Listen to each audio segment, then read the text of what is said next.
All right, I think I'll speak loudly, but we need the microphones on so they can record us. I think Ms. Patterson Harris is still a few moments away, so I'm going to go ahead and get started calling us into session. There she is. And I'm looking good, too. Yeah, she is. Did you bring your blankie so you can cover it? I have my coat. Good morning, everybody. Thank you. That splitting your life is hard. No here, no there. All right, now the party can get started. That's what I'm talking about. I will now call us in. We will convene today. As obvious, we are convening on the second floor. This is the 23rd day of January of 2024. And today we will first of all begin by hearing and discussing presentations from staff regarding Lubbock City Council priorities and going over a review. And then we will have a planning session, have council members an opportunity to discuss future goals, plans, or things that we may need to add to our current review that will be presented by Mr. Atkinson and staff. After completion of these items 1.1 or 1 and 1.1, we will then move to executive session. Immediately following this, we'll probably stay here and just move to executive session. And then once that is completed, we will move to our regular session and regular agenda at 2 p.m. So once we're done with this planning session, City Council will then move to an executive session for the purpose of consulting with city staff regarding pending or contemplated litigation or settlement agreement, and to hold consultation with attorney under Section 551.071 of the Texas Government Code, at which time we will adjourn, have some lunch, and then begin promptly back at 2 o'clock. Does it sound good? All right, thanks for everyone being here today. I think we've got a lot of information. I think this will be a good update for Jarrett and the staff to update us on things that are going on, discuss things that we want to look as we move forward into the spring. I guess it's almost here already. And so with that, I'll turn it over to you, Mr. Atkinson. Okay, thank you, Mayor, City Council. We'll jump right in as the mayor has kind of teed us up. We're just following along with the prior workshops that the council has done. The priorities that we currently operate under are those that this group established in October of 2022. They look like this. So big thanks to Lacey and her team, Cheryl and her group. They've turned this into, I think, a much better graphic than that old list that we were maintaining. For those that are having trouble sleeping at night, this is the lead into your budget documents as well. So much better way of looking at that. Council, we're going to start by kind of reporting to some extent. We won't hit every single bullet point on this list, but we will hit a lot of them. We do have a couple of what I've termed to-do items that we'll get to towards the end, and then certainly time for y'all to work. So public safety, just a quick update, on some highlights there. Police Department, the headquarters is open to the public. It is not fully staffed. We still have a couple of groups to move in. That should be done by early March of this year. And our property and crime lab facility will open this fall. If you've been out on Municipal Drive, you can see now exactly what that's going to look like. Council, you added 6 police officers, 6 sworn officers in this budget. The Police Department, and CS in this case stands for Civil Service. I was running out of room. We only have a 3.3% vacancy. That's 15 of 451. That does include the 6 new. So the efforts that this council and the prior council have made have been very successful. And in fact, you'll see in a moment even more than 3.3. Again, police and fire both in the process of a new computer-aided dispatcher, what we call CAD. PD is moving now to a very data-driven focus, and that is for how to deploy the resources that we've given them to the best effect. And you'll see that as we do the police chief recruitment and those other items. For Lubbock Fire Rescue, Station 20, you can go out there today and now see the shape of that one. It is beginning to come along. Added 18 civil service employees to LFR. 3 are to reduce overtime, and 15 are to staff Station 20. Notice on there that Chief Fogerson and his team, they have 0% vacancy, so they're absolutely winning in that aspect. Animal Services, Council, you did add an additional Animal Services officer, including the truck and those things. They've continued to increase their efforts with citation patrol, focusing on target areas. Our fence repair program that you approved 2 years ago is in its second year, and it's well used. Partnering with Texas Tech, doing more and more off-site adoption, microchip events, spay and neuter, etc. Code enforcement, we did add an assistant director to assist Stewart. They continue their neighborhood deployments, their code sweeps, working to increase public interaction. We've got some numbers we'll show later. Overall, that budget went up by 4.2% for the current year, the year we now sit in. Public health has got a lot going on. Probably the highlight of that to me is the building will open in April. So if you haven't had a chance to swing by 50th and U recently, run by there. Notice also that we are now officially a joint public health department. So it's a combination of the city and the county. Public health has kicked off their community health improvement plan. That's going to be a great set of information and data that they can use. Transitional Care Center, that is a pilot project that will launch in April 2024 when the building opens. That's where that will be located. The Innovative Health Center program started in December. The Diversion Center, what we now call the Hope Center. Remember that is also a jointly funded project. City and county each put $3.5 million to that project. It'll be co-located out with Sunrise Canyon. Construction is scheduled to start this June and to be open in April of 2025. It is an ARPA-funded project. Both of those dates there keep that in full compliance with where we are on ARPA. Some of us have seen some of the early drawings, the progress from the architectural and the engineering team, starting to look good. There is an opportunity potentially to increase the size and the scope of that Hope Center. It's a series of grants that just came out. If it's awarded, and we say if, not because of uncertainty that we can get it, just to draw the distinction, the $7 million city-county funded project, it is happening. It will be built as it is being designed to be built. If the additional grant funds come in through the state, that's an add-on to that. So the first project does not hold and wait for the second project, and I think that's very important, a needed facility. We do have the joint board for public health. The county finished its appointments in the fall of last year. Public health has launched their mobile neighborhood units, and I think if you look at that second bullet down there, 773 vaccines administered to 331 students. That's on site. So those are kids that didn't have to come out of school in order to go get that service. They do plan to expand that to all the school districts in Lubbock County this coming fall. Public health's busy. Catherine and her team have a lot going on. Fiscal discipline continues to be a major priority, as it has been for a number of years. We've picked out a few selected metrics to go over. We had a citywide reduction of just under $42 million in our outstanding debt after we pulled down the first issuance on the street bond. So if you add those together, that would have been the total reduction. But even with the nearly $49 million, we came down by nearly $42 million. So that's all on the path, and it continues to work. Street maintenance, we're up to $13.5 million.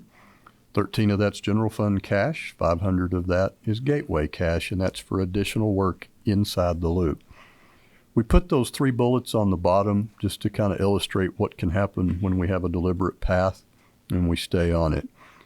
Fiscal year 17, we had a total of $7 million for street maintenance, but 5.4 of that was debt. The very immediate next year, we had 7 in cash. We now have 13.5 in cash. So if you compare cash to cash, we've gone up nearly $12 million in 7 budget years. Mr. Franklin wants me to point out that this is a lot of progress. It's not finished. 13.5 is not the final number. It needs to grow above that, but I do think we've made great progress. Street bond, major focus of Mike Keenum and his crew in the engineering department. 11 projects are at different stages of being under design, land acquisition. There's 3 under construction. There is 1 qualifier, but 34th Street, the back of curb work, that is ongoing now. You can drive up and down the road and see that. Dunbar Manhattan Heights, the concrete work is largely finished so that we can come in this summer and grind those streets out and put them back. They'll be new. 98th Upland to Alcove, that contract has been awarded. The construction contract was awarded by council. We are holding on your groundbreaking for that, for some of the materials, mainly for the drainage culverts to come in. So we'll be doing that in mid-February. What will you see in 2024 in the calendar year? 146th Quaker to Indiana. That's going to be a hugely important street to start providing, especially police and fire, the ability to move east and west. As Loop 88 continues, the ability to get around that gets more and more challenging. 34th, Upland to Milwaukee. Upland, 34th to 50th. Milwaukee from the north city limits back down to 4th Street. And note that we're going to partner with Lubbock County to try to push this all the way up to Clovis Road. That will not be our street bond money. That will be the county's money. But collectively, we need to get a reliever over there. And then, of course, Dunbar Manhattan Heights, and that is the mill and relay for that one. Transfer station. So back over to the Public Works group here. As council knows, the site's purchased. It's in our ownership. The draft permit is complete. Final legal review, submitting it to TCEQ next month. The design work, that's also done, awarded, it's underway. Reminder that over time, this land, this 70 plus acres, we bought it for the transfer station, but we have a lot of other needs and uses. So you'll see a fleet facility over time, a fueling station that will actually be there when we open the transfer station, place to store streets materials. So think of your sand and your salt, items like that. The permit process is a little bit out of our control. Thankfully, it's a whole lot quicker than the Lake 7 permitting process. This is about 12 months at the state. Design is about 9 months. We can't finish design 100% before the permit's issued, but we can get way down the road. If they need us to make spinal changes, we don't want to have a total redo. And then 1.5 to 2 years to finish it and have it open. For those of y'all that have taken it as a mission to go and see and to learn transfer stations, most recently Mayor Payne, he now holds the distinction of, what was it, the largest transfer station in the United States? That's correct. Yeah, some neat. 44 tons a minute. But for those of us that went to Richardson, How big a transfer station was Richardson? it That was 44 tons. that was probably 50 tons a day. I don't know, but the interesting thing, the pictures the mayor has, it's older, but it's pretty much what we saw in Richardson. It is just so much bigger, so much bigger. All right, shift over. Let's talk about public engagement. Some selected statistics, some reminders on here. 311, those calls continue to go down, but it's because the app continues to go up. Lubbock 101 Citizens Academy, you'll receive your announcements, council, this week, where we start soliciting those for this coming year, for this coming spring. Video on demand, YouTube, LBK Alert continues to grow. One thing I think is really important, hope we don't use it, but you've got nearly 150,000 people now registered for Reverse 911 if we need to work on a particular area there. Social media, this is just through communications and marketing. We have some awesome social channels that are coming out of fire, out of police, parks, and others. You can see on here the one draw your attention to, the bottom right, YouTube. Over 123,000 views last year, and as we all sit here today, we're on YouTube today. So it's become a good way to connect. On YouTube. YouTube. Yes, ma'am.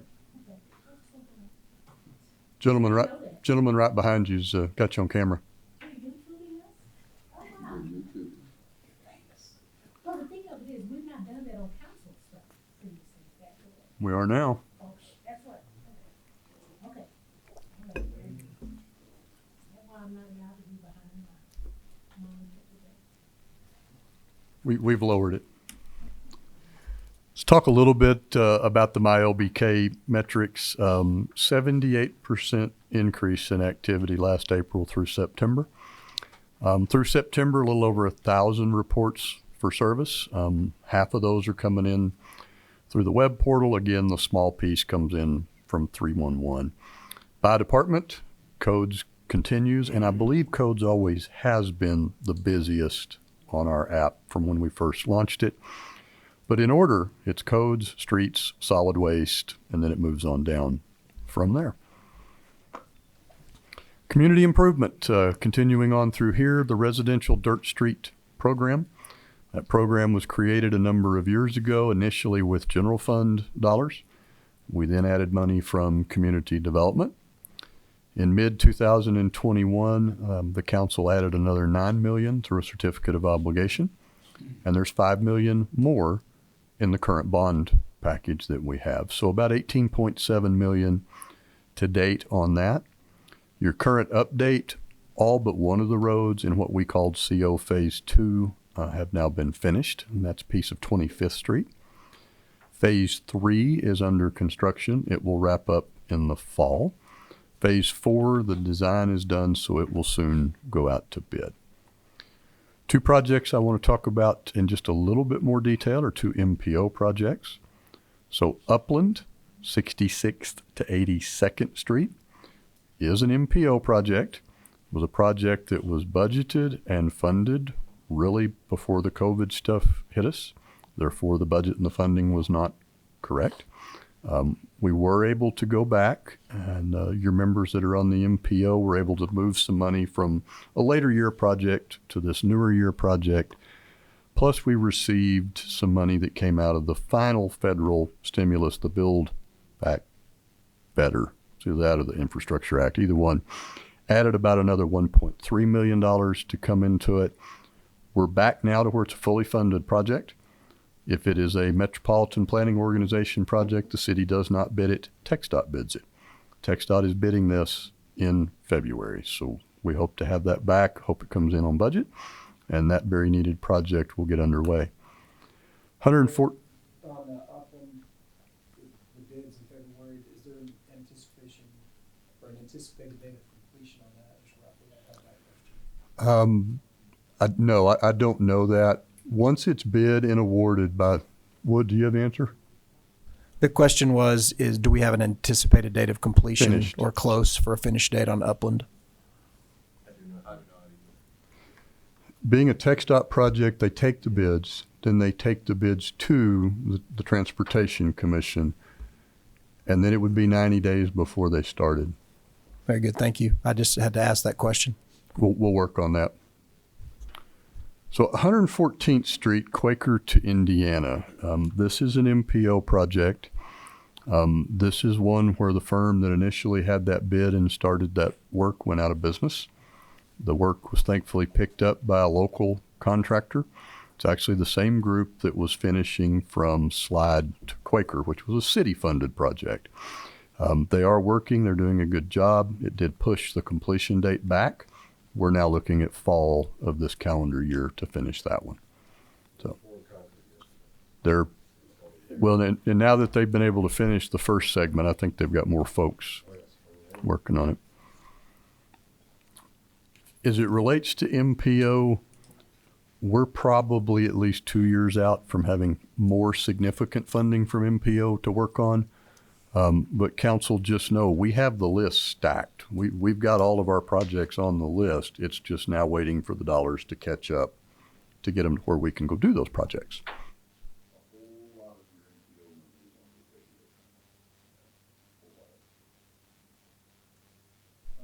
The north and east Lubbock infrastructure program, which you'll hear staff call MULA program, that was also created by the council a number of years ago.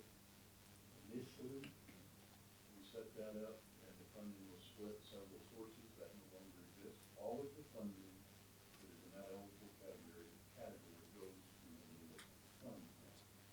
What we do with it, Karen and her team of community development, they work with homeowners in the target areas. It's kind of east, north, and central Lubbock. And they're trying to help families with things that you would normally use community development dollars to do. these are families or homeowners who may not qualify under the community development. Maybe I never turned it on. Okay.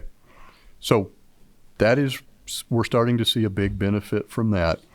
$331,000 for this year looks like a lot less than in some other years, and it is. The main source of the revenue are the city's oil and gas royalties.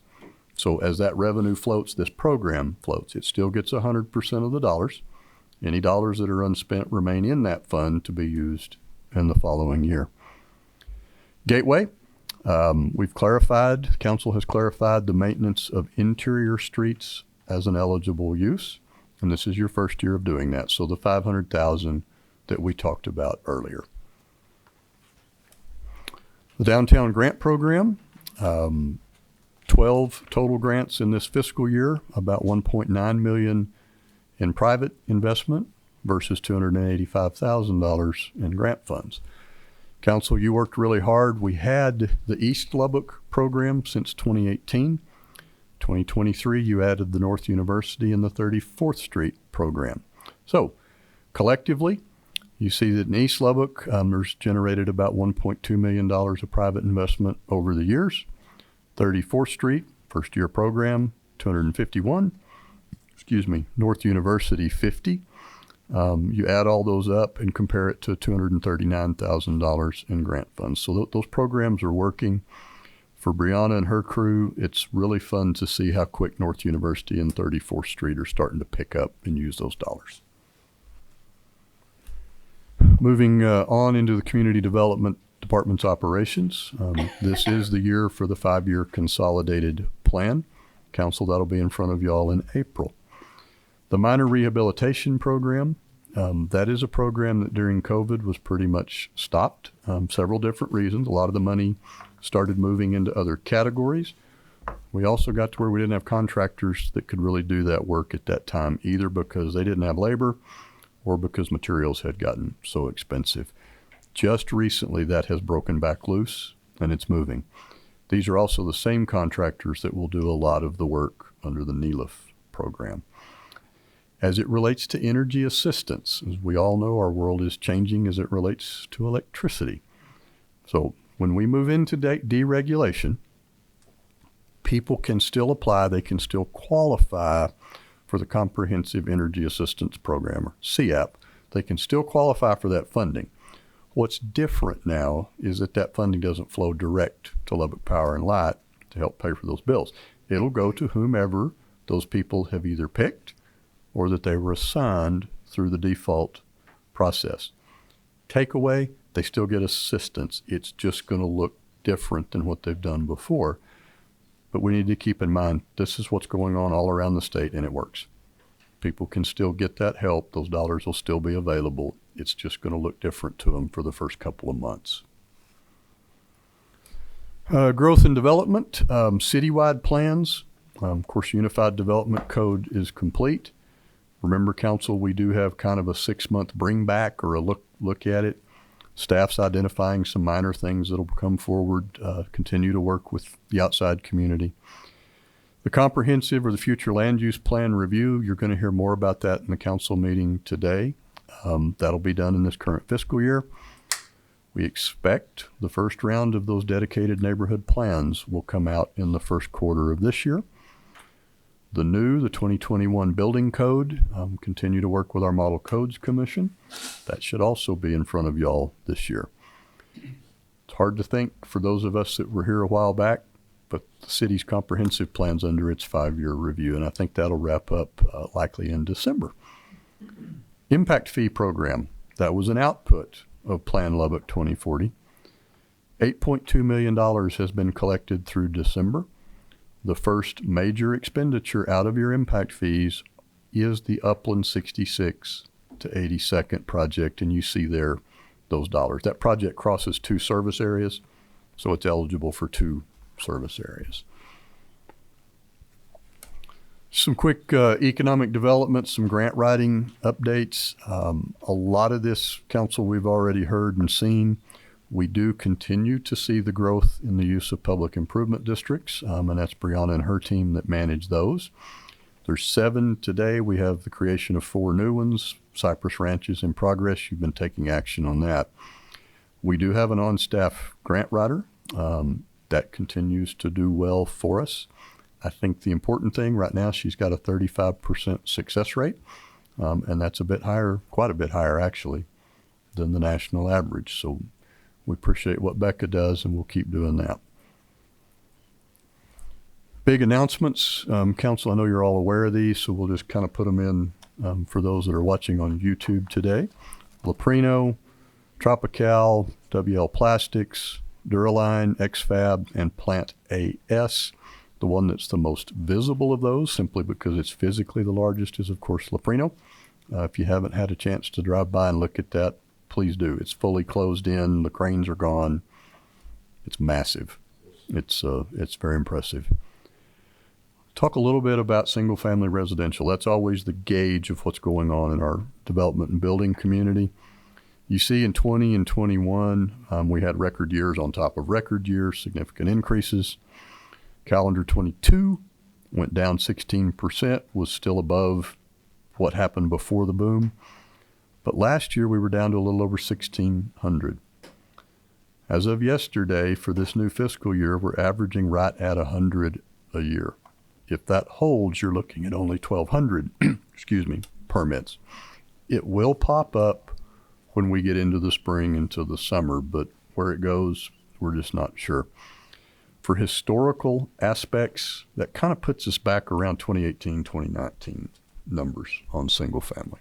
So certainly not bad, certainly not the slowdown you see around the state, but we're coming off 2, record years to do that.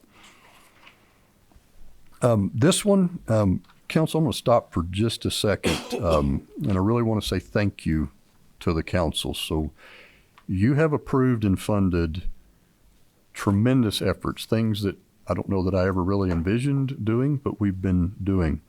And it is showing a great result. So when we ran the numbers for this citywide, we had a 7.3% vacancy rate. That's nearly 5 percentage points below kind of our peer cities that we would look at. We're pretty low. We're not low enough, but we're really pretty low. We've been able to do this. Number one, pay. Pay is always important, and this council has done nothing but support paying our people as much as we can afford. Policies and benefits are also a big part of that, and we've made some changes to that. I will say for myself and for the leadership team, our long-term goal is to keep this up and to become an employer of choice. We want people to be here, and once we get them, we want them to stay. So going back to the slide, what have we done? We have the Education Assistance Program, the alternative work schedule, and the vacation accrual policies that triggered January the 1st. We have our CDL Apprentice Program. I think all of us were at TML when we received a statewide award. You'll hear a next step on that a couple of slides later. We also made a pretty unique change. Colby Van Gundy and his group have always struggled to hire kind of the entry-level field people in parks. So we took those full-time positions, did away with them, and captured the dollars. And we used those dollars then to fund hourly positions. That is already filled up and has proven to work. So it was not an idea that I had. That was Colby and his team, and it is working. We are seeing people who in the past have worked for us off and on as temps are working for us as hourlies. And that smaller, not smaller level, but smaller number of positions that we kept above that, they're starting to fill back up. So example of y'all letting us try something that was not real normal for cities, but it's working. We did the summer field program last year for 17 to 21 year olds. We're going to do that again this year at our staff's request. So this is something that came to me through those monthly breakfasts I do. We're going to model that same program, but for office work. And we're going to do that this summer and see how that works out for us. We're trying, and I think we're starting to see the results of doing so. Move over to Parks and Rec. You've got the laundry list there of things that are going on. We've got May Simmons Cross Country Trail, park playground, splash pads, park restrooms. One that I'm personally real excited about, the Canyon Lake Tree and Brush cleanup. That is underway. You can go out now and see where they're running through and really cleaning that up. That will feed directly into the eventual success if we're able to do the dredging project at Lake 6, getting that creek to where it flows again and you can use it. A couple of special events. The big one that always is interesting to me, over 46,000 people went to Santaland this year. So good to see. Awards.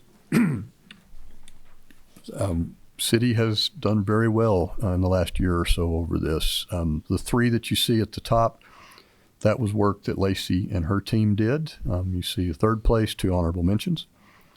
Vital Statistics under Courtney's group, 5-star exemplary award. Solid Waste, that CDL program did get the Texas Municipal League statewide award. We've now also had that picked up by a national publication called Municipal Magazine. They're going to run an exclusive article, so Brenda and her team will be featured in that as well. As it relates to that CDL program, it has been very successful in filling back up with our solid waste drivers. As we have openings in our allotment within our contract, we've extended that to city employees that already work for us who could promote if they were able to get a CDL. So that's been great. Animal Services, 2 awards. The Accounting Department, 2 more awards. And Financial Planning and Analysis, Distinguished Budget Presentation Award. I think we've always done a good job. Maybe we haven't been good at telling people that we're doing a good job. And so we've got a new focus on that, Council.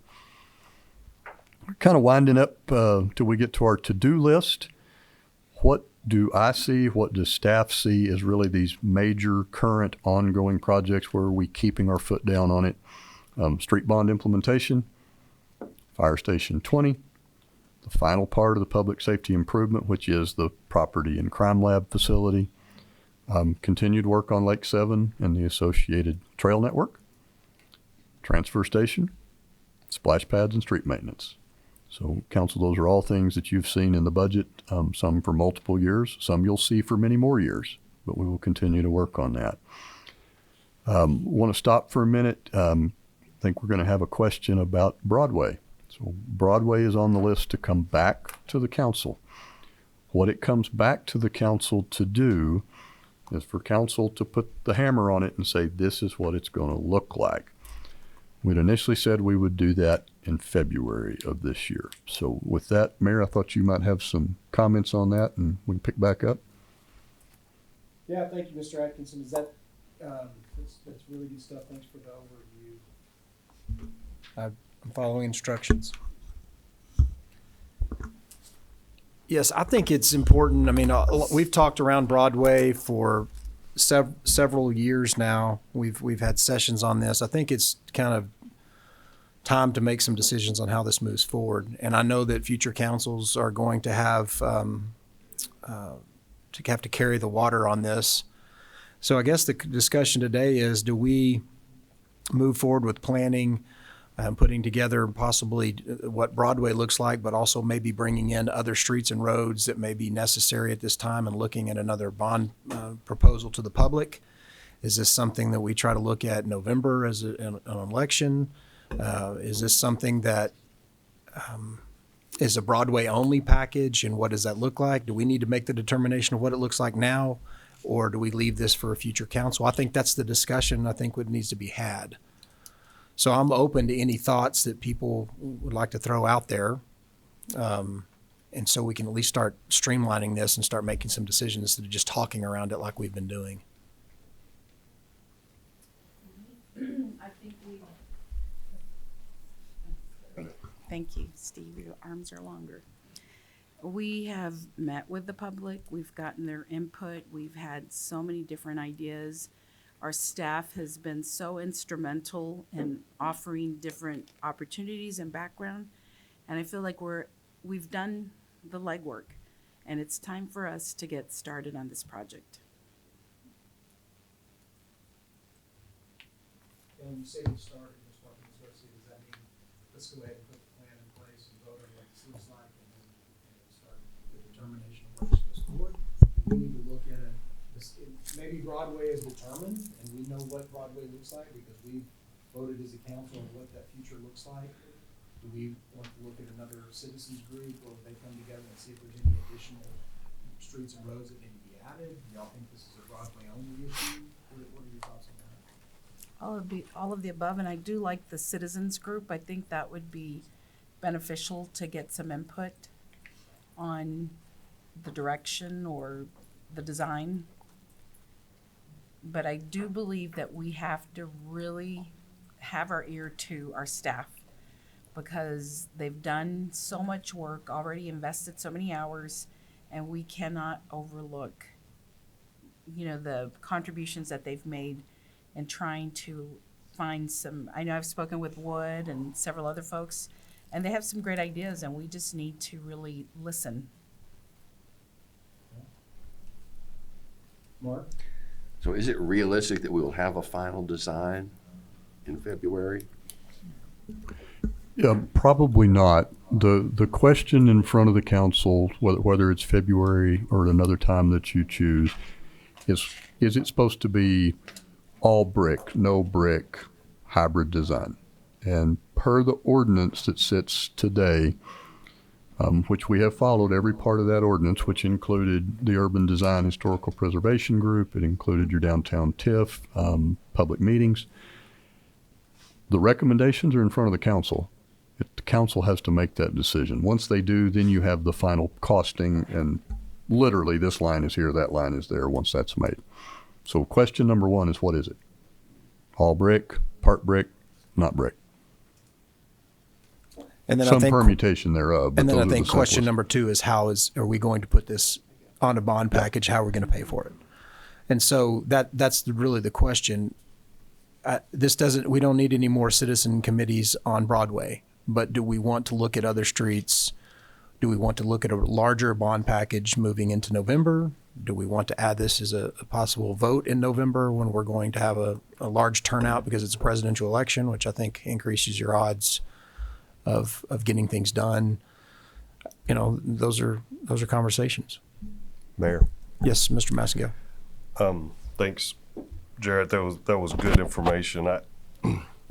I think we've kicked the can down. No pun intended. Sorry, that was a bad one. But I think it would be productive we all know we're going to have a new council here setting in May. I think it would be productive to go ahead and lay the foundation so that so that a new council can consider this. I think the staff, within a matter of minutes, could probably show us next priority roads that we need, that if we were to consider something or consider another bond package in November. There's roads that connect to Loop 88. We're just way behind the curve all the way across the board on roads. So I think deciding on the scope now and deciding on the design would be helpful moving forward to pass this off to a new council. Mayor, Ms. Joy. at the end of our discussions and listening to citizens, we also had comments from Texas Tech. Mm-hmm. I still think that we can trifurcate this.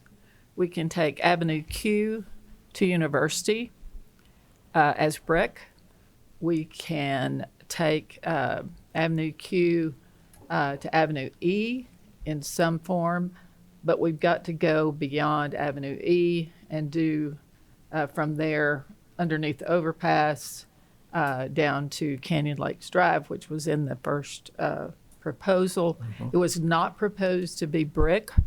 It was proposed to be pavers. But I think if you can break it into those 3 segments, you may have a better chance, because whether you like it or not, and you should like it, from Avenue Q to the entrance of Texas Tech University is important for people coming into town, coming from the airport down Avenue Q, which is being redone as we speak, and when they turn west onto the campus or up to the campus, it's important that look good. If you go back and look at the history from Avenue Q to University, it's interesting because at one point we had boulevards there. And then in about the early 80s, Kerr Construction came in and did a bunch of improvements, and removed those, I guess, at that time. I do know that Dr. Skubanek's very interested. He is interested in actually seeing the intersection of University and Broadway with some sort of Texas Tech emblem as you come in. So I think perhaps we can solve part of our problem by not trying to treat all of this as one project. I think that's where we bogged down every time we started talking about it. So those are my thoughts. I won't be here. I do think a new council, because of the numbers that are involved, need to be involved because of the expense that's being When you would be say incurred. when you say a new council, are you suggesting that this be put off until June, or are you suggesting we make some decisions, as Steve mentioned, maybe on design now, You can make decisions on but design. they could be changed? Yeah, but it all comes down to cost Sure. at the end. You know, the TIF board had all these great ideas, but nobody had any money. Right. And so the cost is going to fall on a new group, I think, particularly if you combine it with other streets that need improvements. It would be a massive undertaking, and I don't think they should have that dropped on them without input. Anybody else? Yes, sir, Ms. Mr. Mayor. Patterson-Harris? Thank you. I think I'm on. I agree with some of the points from the different council members. I've been here, and man, we've rocked Broadway. We've rocked this baby to sleep. And I think it is time. We would be remiss if we did not allow the council who is seated at this time to begin to put a bow on this, minus further conversation probably with the upcoming council regarding funding. But I think some suggestions and things like that should be done. I'm serious. It's almost gotten old. And I've been here in Lubbock all of my life. And Broadway has been a huge part of Lubbock. I think all of those pieces that we should bear in mind. And I think that we should make sure that we provide good information to citizens. I mean, how, whatever the decision is, how it works to the advantage of the use of Broadway, but also the act of drawing folks in to see Lubbock down this historical, that I'll call it, streetway. That's all I have. But I think we do something. And we have 3 months and some change to get it done. Thank you, Ms. Patterson-Harris. So I guess maybe I'm hearing, I'm just trying to wrap this topic up. Maybe I'm hearing that we've had the committees, we've had the presentations. We could look at go ahead and voting on a design and then move forward with how this is the new council, or do we go ahead and create a citizens advisory committee that can look at, do we do something on Main? Do we do something on 50th? Where do we go next? And that could be left for a future council to decide and then decide on the funding. Or are we suggesting do that in February as was planned? Is that what I'm hearing? Okay. Mr. Atkinson? Thank you, Mayor. So staff will get ready to come forward and let council put the hammer down on the design. And it can be 1, 2, 3, however you choose to divide it. Okay, thank y'all. Let's move on. Kind of back in the vein, of what we've been able to accomplish for our employees. I've got an idea that I want to put out today, and ultimately how these policies work are the purview of the manager. This is not one I would do without your concurrence. So if you'd kind of bear with me for a moment.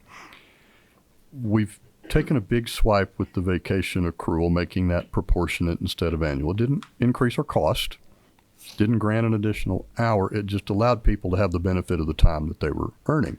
I think we have a chance to do that as it relates to sick leave. So sick leave works differently for a civil service employee versus a non-civil service employee. The simplest version of that, civil service employees are 100% vested in their sick leave that they've earned at their first hour that they've earned it. A whole lot more nuance, but that's the simple version.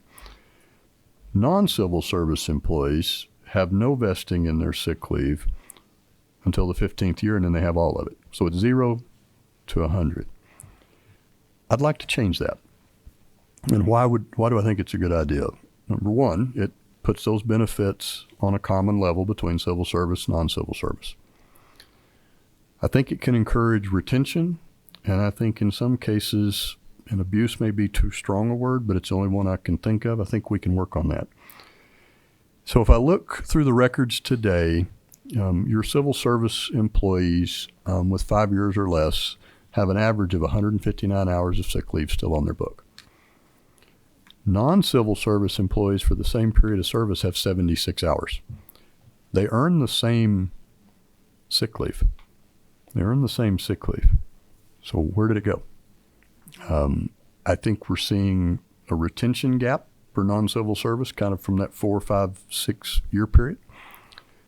I think it's possible, I'm not making accusation, but I think it's possible that we're seeing a little bit of a, well, if I'm getting ready to leave, I'm going to burn that down. I'm going to pull that number down.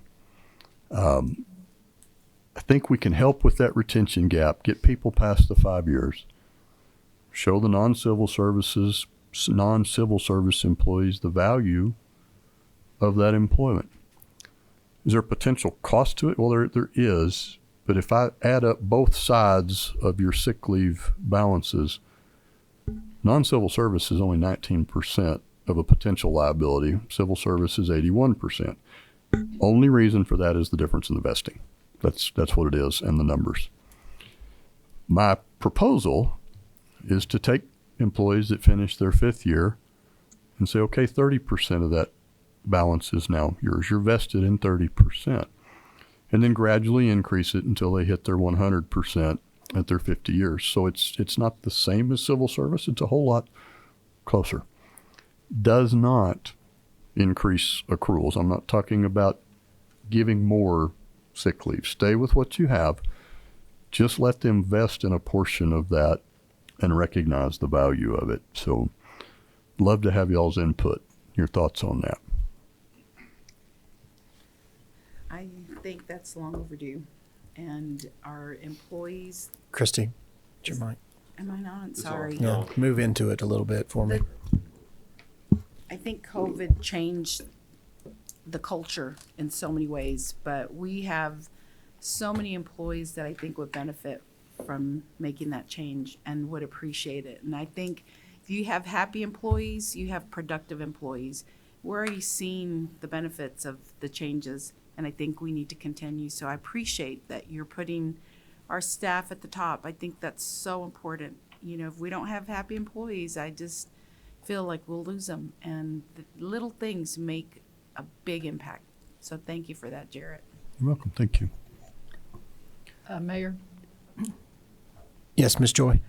what happens if we do the same thing that is done for civil service?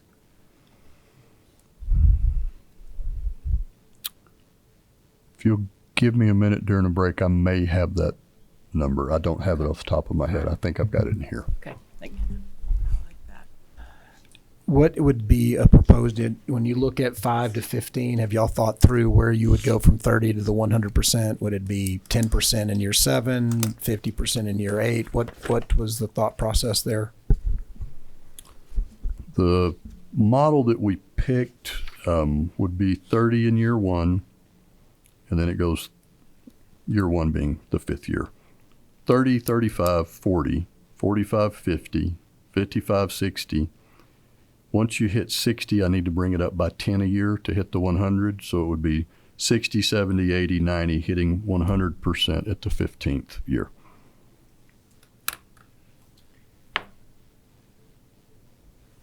And I guess, and certainly appreciate, the comments on that. Just in today's employment market, a 15-year horizon, that's forever. It is forever. 5 years is, you can usually picture that. Hour 1, certainly easier to picture than that. Mr. Mr. Mayor. Yeah, I think 5 months is forever sometimes. Mr. McBrayer? So to be clear, when you're talking about vesting for people who might be watching here, you're talking about they get to keep those hours that they've accrued, Exactly. and they don't die at the end of a year or anything. They float over. Or how? Explain that. Glad to. And the first part of that is correct. What we mean by vesting in this case, if that employee were to leave service, and for non-civil service employees to leave on good terms, they can get paid for that. Okay. They can get paid for that. The second part of your explanation speaks more to how big can that bucket get. The general rule on that for all employees is 720 hours.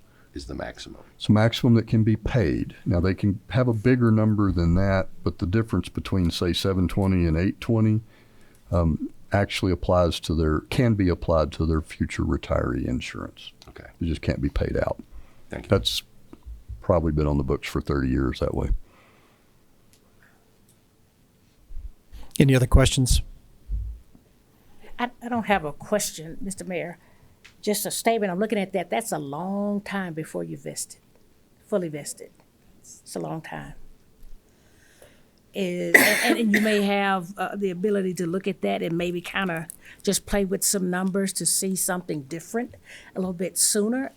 We're looking at we're getting ready to look at a different type of workforce. Mm-hmm.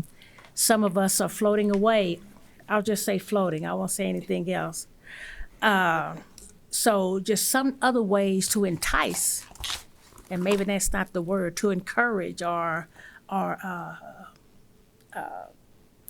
Retention. provide, incentivize the work group that we have to hang around. And maybe once they've reached that, I would hope that when they look at actually being fully vested, then it changes their mindset. So if we could just kind of toy with some numbers and go from there. And I do think to that point, we're Jared, this is just the sick leave vesting program. Correct. And so, and when you and I had talked about this, when we started looking, I think council as a whole 2 years ago, ways to address the changing environment when you've got restaurants paying at the end of the day and you've got kids that could rather have a job at night. I mean, all the things that we're all facing in the workforce, private and cities and government. This is something we can look at. I think this is a good start. I think we may have to continue to move forward. I think this is an absolute good start for us to address. And so I'm excited about the possibilities. I think this does help us as far as our books moving forward because it makes it some more certainty. So I appreciate this. I agree with Ms. Patterson-Harris. I think we have to continue to look at numbers. Maybe we start with this and then look forward to the future.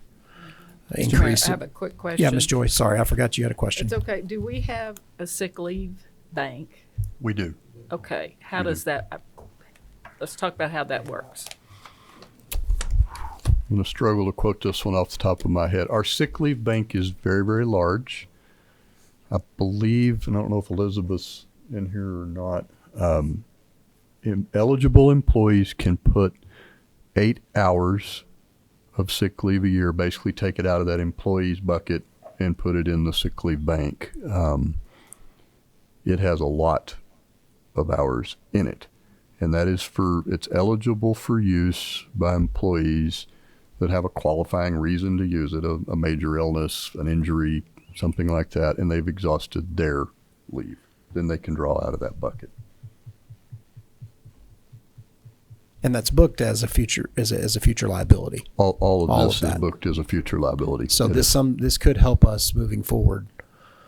In some regards, would that reduce the bank? Would that give us more certainty? What does that look like? Yeah, I wouldn't want to reduce the bank, and I wasn't going to put all the cards on the table today, but I think maybe expanding some of the uses of the bank need to come under discussion. I'm not ready to do that today, but it's on our list to work on.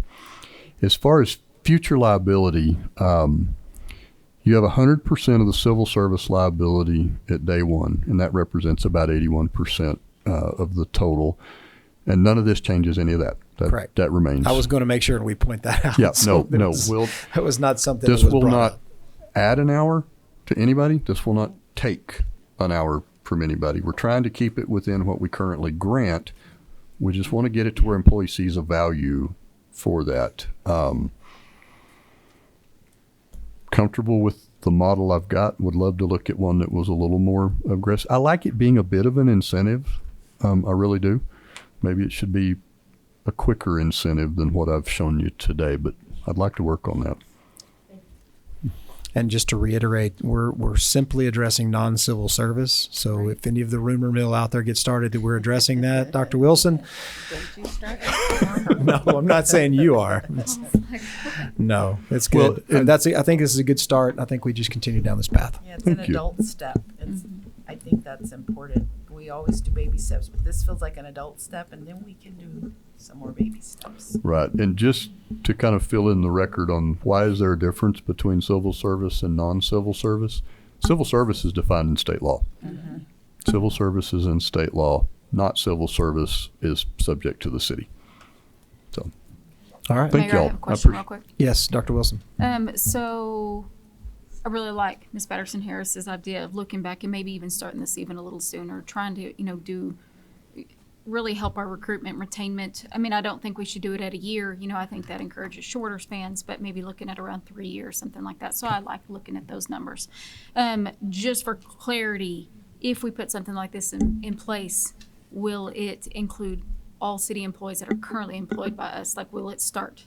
So they wouldn't have been they wouldn't have invested till 15 years. So say somebody's been on right now for 4 or 5, would it immediately apply to all of our current employees? Absolutely. Perfect. Good catch. And in fact, that's how the math, it's what we use to drive the math to figure it out. Good. They don't need to leave and start back over. I want to recognize them for having been here. All right. Okay. Thank y'all. Good discussion. All right. We are to a couple of to-do items. Jarrett, I think at this time, let's take about a 10-minute break, Okay. restroom break, and people can stretch their legs and Yeah. heat. And let's get the room a little colder and get some blankets for some people. But let's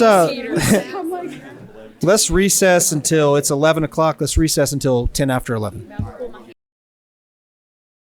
All right, now that we have the air conditioner turned down a bit to make it more comfortable in here, I'm going to turn it back over to Mr. Atkinson, and we'll continue. Okay, we're on the downhill slide. Council, these are the to-do items that I mentioned earlier today. We'll start with ARPA. And I know everybody is very familiar with the 2 deadlines that are coming up, but if you would humor me for just a minute, this December 31, 2024 deadline, it is actually the more important of the 2, because that is the deadline for this council to say, okay, we commit X dollars to Y project. If we don't do that, our money's lost. If we do that, and then even if it's just January the 1st, one of those projects come in and says, that's probably not going to work out, the money is gone. You do not get to back up after December 31st of this year to fix it. So that final bullet right there, the deadline controls the ability to use or lose those ARPA funds. So that's where we're going to go here in just a minute.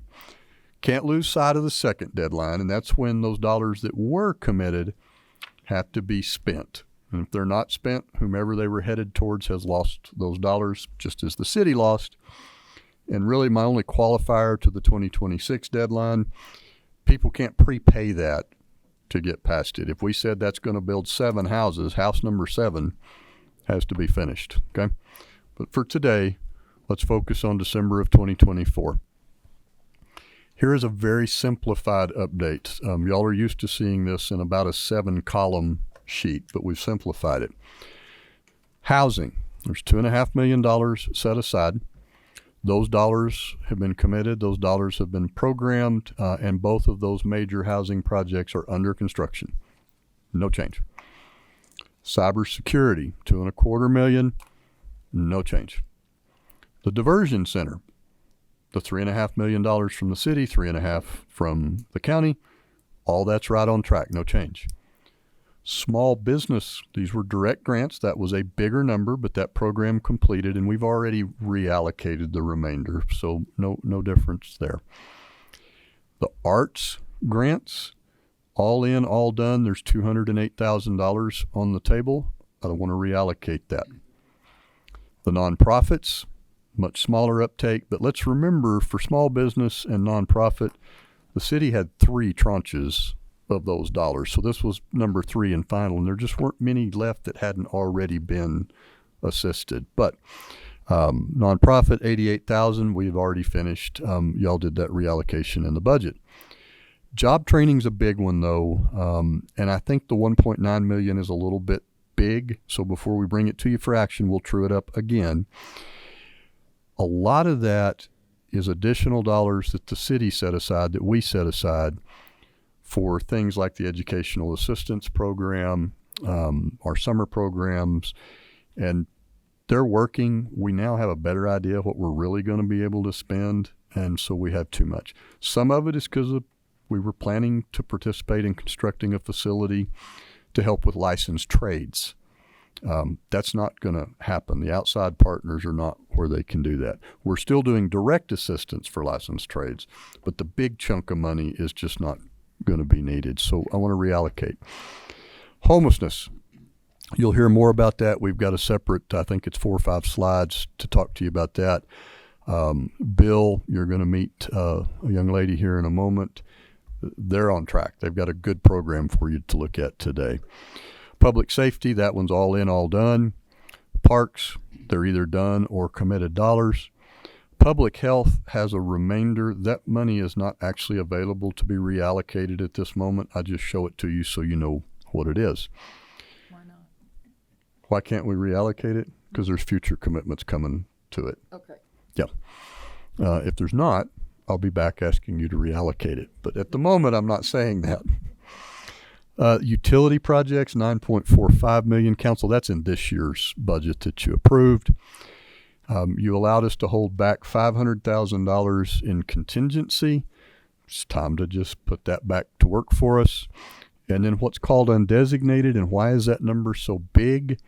That's largely interest earned on the $58 million is what that is. And we're allowed to, we have to put it under the same program rules, but we get to use it. So that number will actually grow slightly, but that's what it is now. Excuse me. Quick question, Mr. Atkinson. For the numbers in the left column, are those numbers that we chose to allocate, or are those caps from what they were allowed to be allocated to? I believe every one of those, with the exception of the ones that have been trued up because the work got finished, those were numerical allocations by the council with 2 exceptions. Housing, council a number of years ago said, let's take $2.5 million and try to use it. Same thing with homelessness. The money for homelessness was actually 3.5 at one point, and we've pulled the 500 back. The rest of them match to a purchase, a project, something to that effect. So I guess my question is money that you have the potential to reallocate, could they be reallocated to one of these other entities, or is the money that's spent that's complete, that is completed in these, is that all that they're allowed to have? In the case of public safety, that's a cap number, and the cap was actually 10 million. The 232 we're working out internally, but that one is capped. I don't think any of the rest have a cap. The way this program worked, cities could either prove their financial loss through the 2-year COVID period and take that number and just put it back in your reserve, or you could spend $10 million. In our case, 1 year we were relatively flat. We didn't have a loss. The second COVID year, we didn't have a loss at all. So we used the 10, and all the 10 went to public safety. That one's not capped.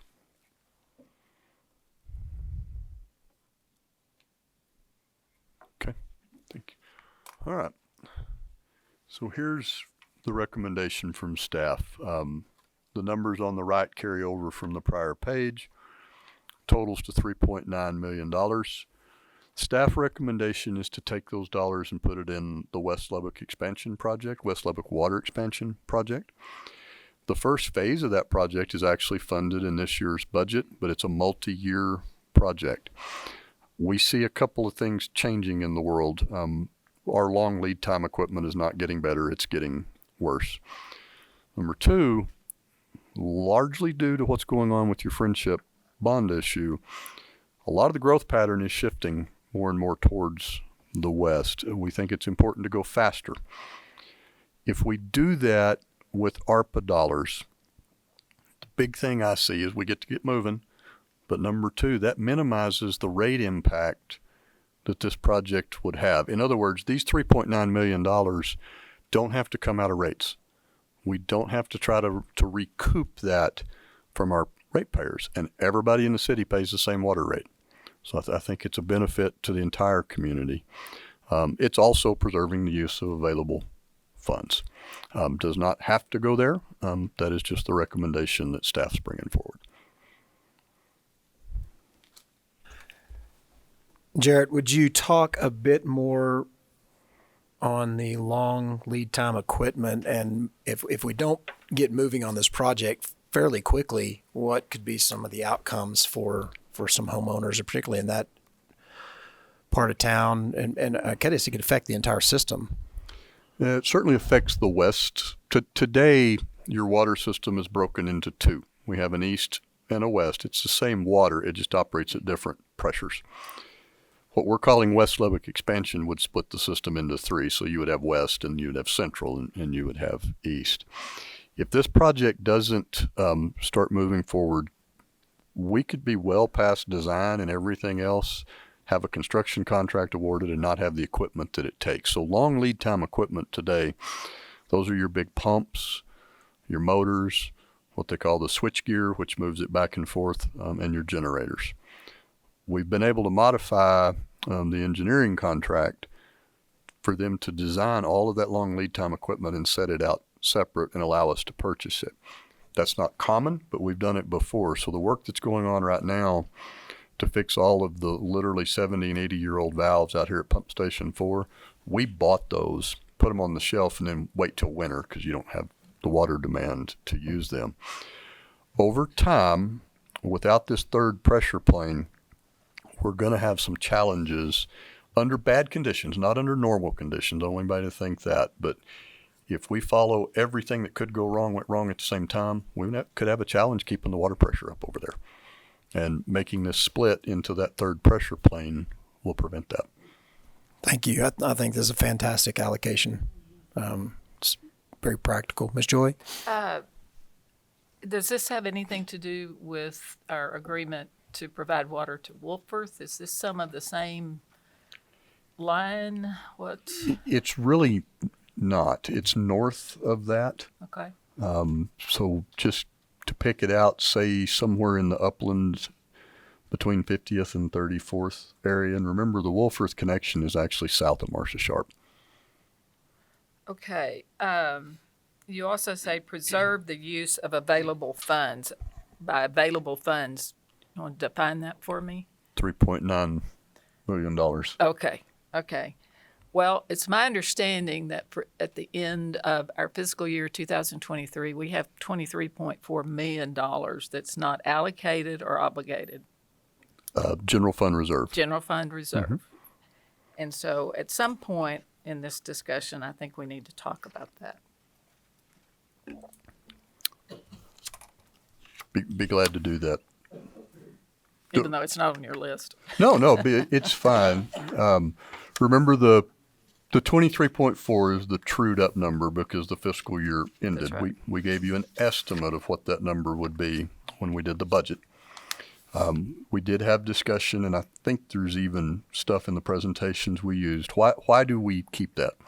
2 points. Number one, that's not the entirety of the general fund reserve.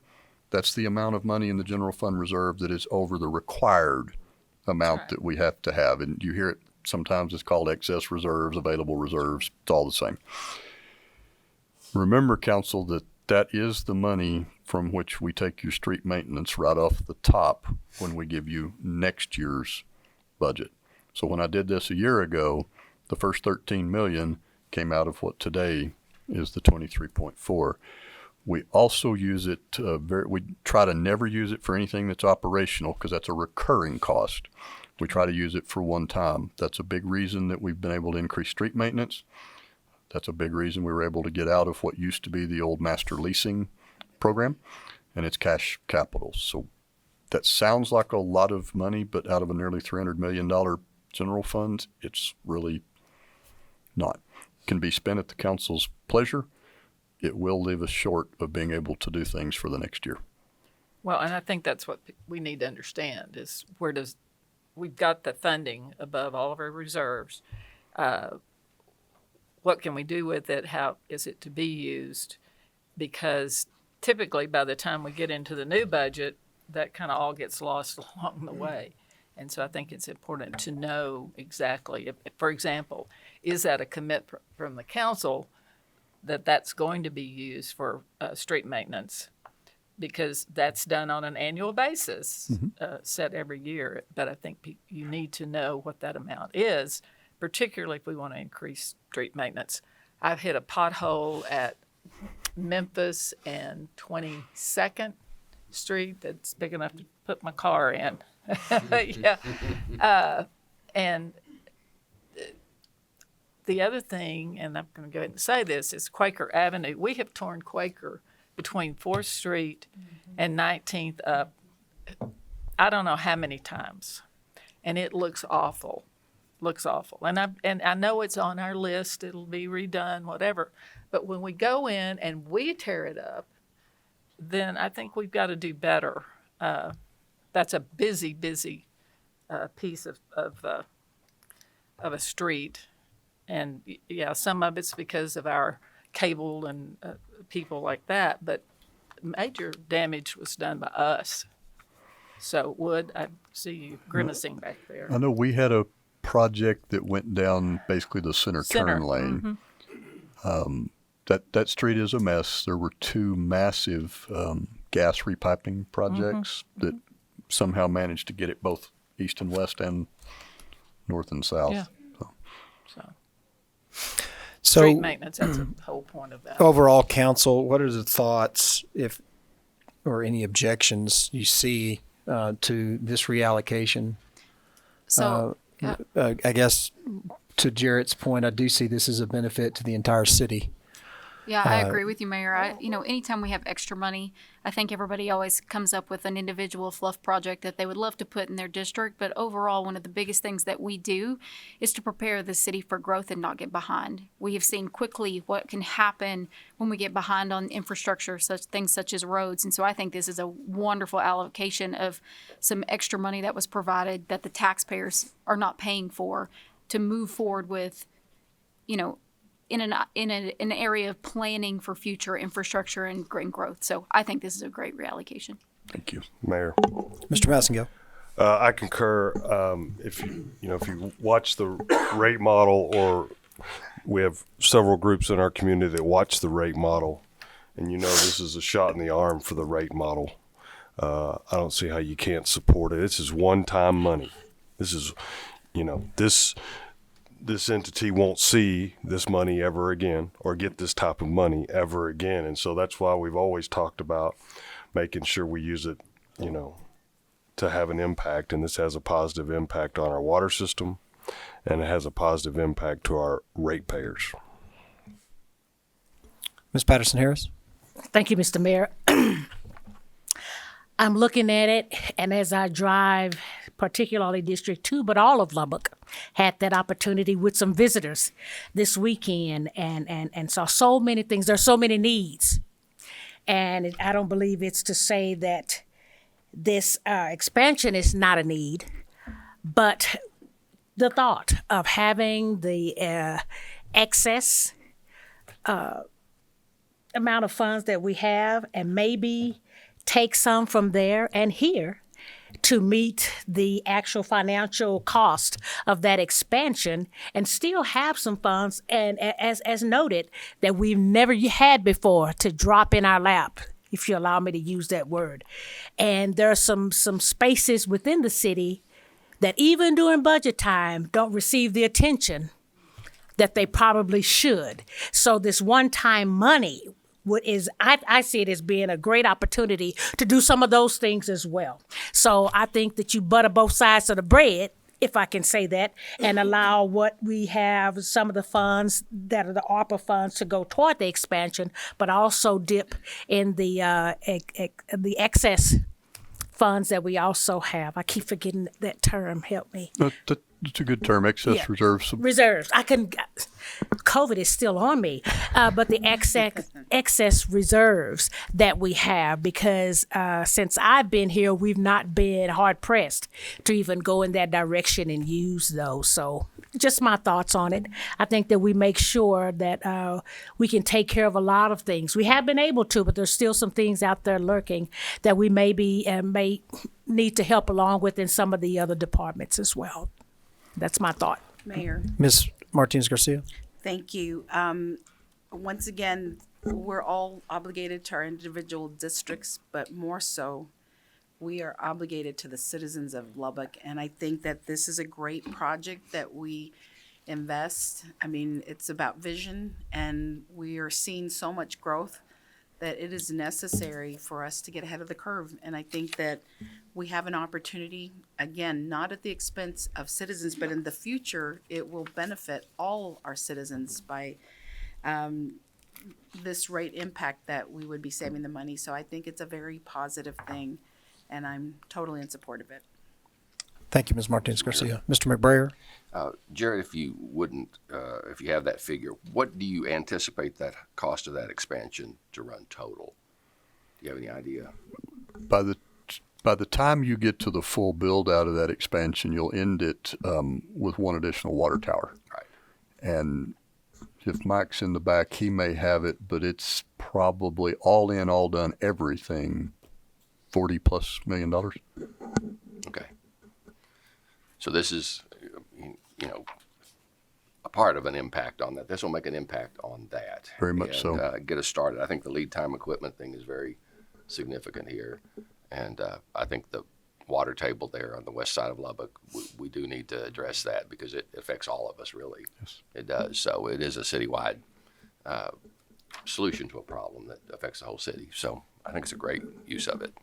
Thank you, Mr. McBrayer. All right. Thank you, Mr. Atkinson. Okay. I think you've got Bill. Is Bill up?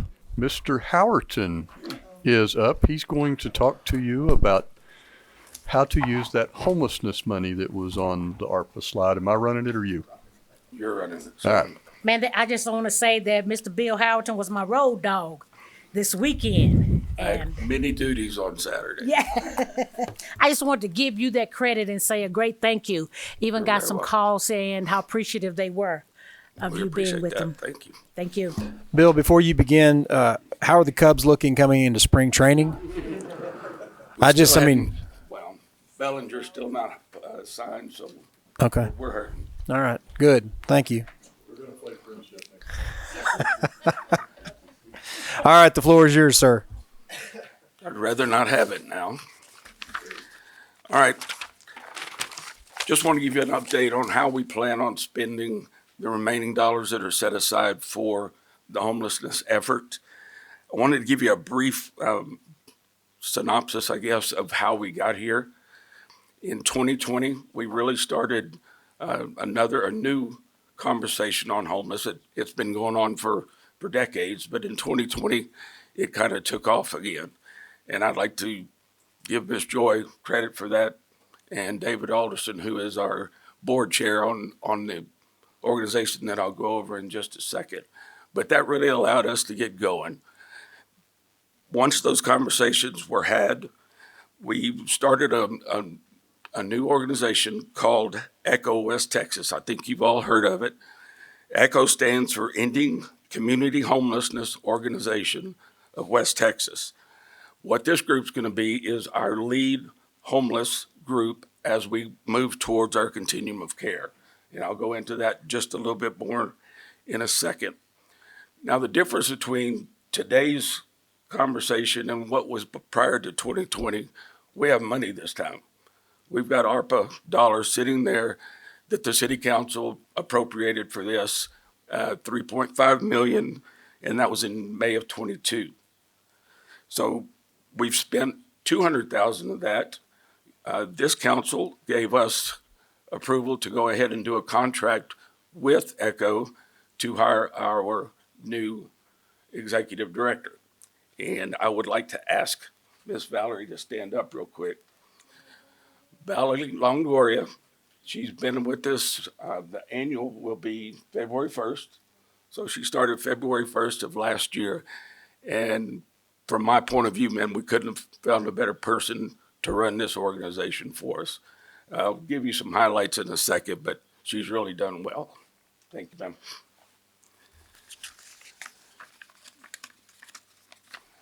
Moving on to the next, let's see. I really wanted you to take a look at who sits on our board. I mentioned David Alderson already, Miss Joy as well. We've got Judge Parrish sits on it for our representative from Lubbock County. But if you look at that board, we've got people from all sectors of the community. We've got bankers, we've got the healthcare providers from UMC and Covenant. We've got public safety. Assistant Chief Neil Barron sits on this board with us. We've got the faith-based community in the First Baptist Church, and you've got a couple of service providers that are also serving on this board.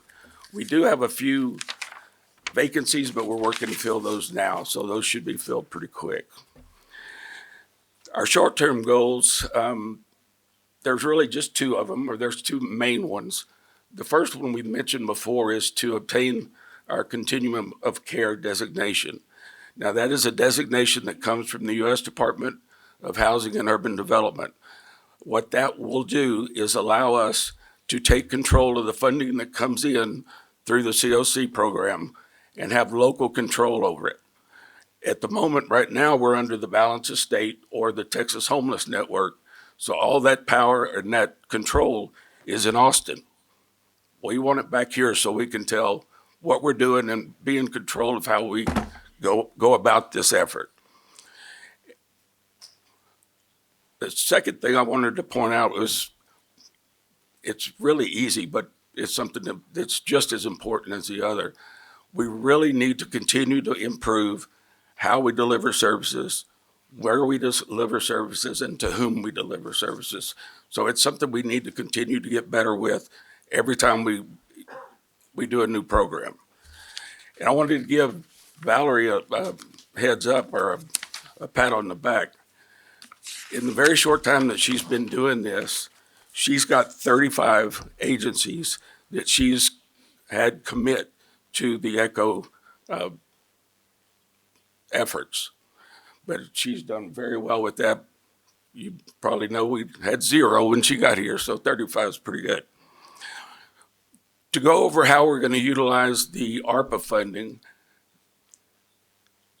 there are 4 projects that we're going to look at.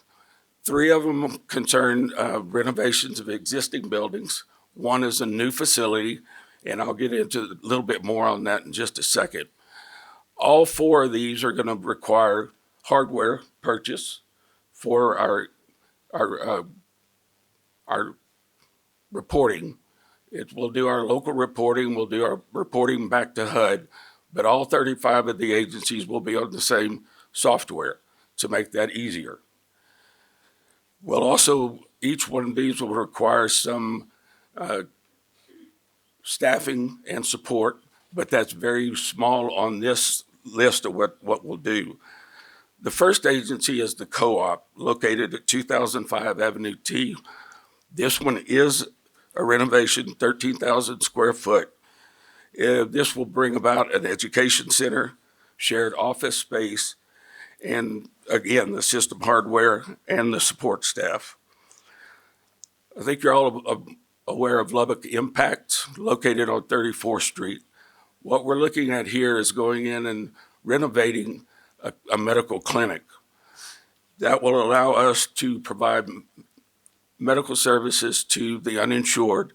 We will partner with 2 groups, Texas Tech Health Sciences Center, and the city-county public health department that you guys allowed us to fund with another allotment of ARPA money.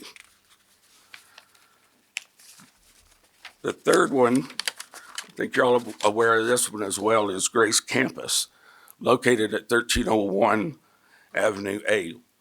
This is the one that is not a renovation of existing building. This one is a facility that will be built, that will be mobile in case we need to move it from that location on Avenue A. I think y'all know that we have issues with the property ownership there, and it could, in the future, force us to move that location. What we'll be doing there is providing housing. They provide short-term, small housing. This facility will have showers, laundry, kitchen, and office space. The final one is Serve Lubbock, which is a subsidiary of the First Baptist Church. It's an 1,800 square foot renovation of existing office space, and this will coordinate the housing effort, and it will also offer basic needs and coordination for that. Again, these four agencies are the groups that will take control and lead us going forward with our efforts. The four projects add up to just under 2.6 million, which oddly enough is what we have. We've got 2.6 million remaining, so we're in great shape with that. We would look at coming back next month with contracts for this and possibly doing another resolution of support from the council for our continuum of care. But that's really what I have if we have any questions. So council, really two under this item. One is the recommended expenditure of the ARPA funds that have been set aside. The second one is getting Lubbock to adopt its own continuum of care. And really the importance of that, I know Miss Joy and I took a whirlwind state tour to look at some of the other ones that work and that they work well. The short version of that is it puts the dollars that are available under the control of those local boards to decide how best to use those each year, rather than getting what comes out of what he called the Balance of State Texas Homeless Network, which is exactly what it sounds like. It's all of the state that's not a continuum of care. So, Bill, thanks for your hard work on this. Thank Ms. you. Joy, thank you for being involved in this a long time. Well, and I'll go ahead and let you kind of make some comments. well, just the continuum of care may not only include Lubbock, but all of Lubbock County and potentially That is our hope, yes, ma'am. the surrounding counties as well. I think that's looking at the 15 surrounding counties. Mr. Mayor, Ms. Patterson Harris. I wanted to say thank you to Ms. Joy, because I know that there was lots of footwork on behalf of the organization or the committee to make this happen. I have recently heard from some other smaller organizations who are a part of the fight, for homelessness, and having heard from them and hearing the benefit that this would be for them when before they were kind of kicked along the wayside and funding was not even accessible for them. So I think this is a benefit and it's actually far reaching because so many other organizations within the area can benefit and further their cause. Thank you.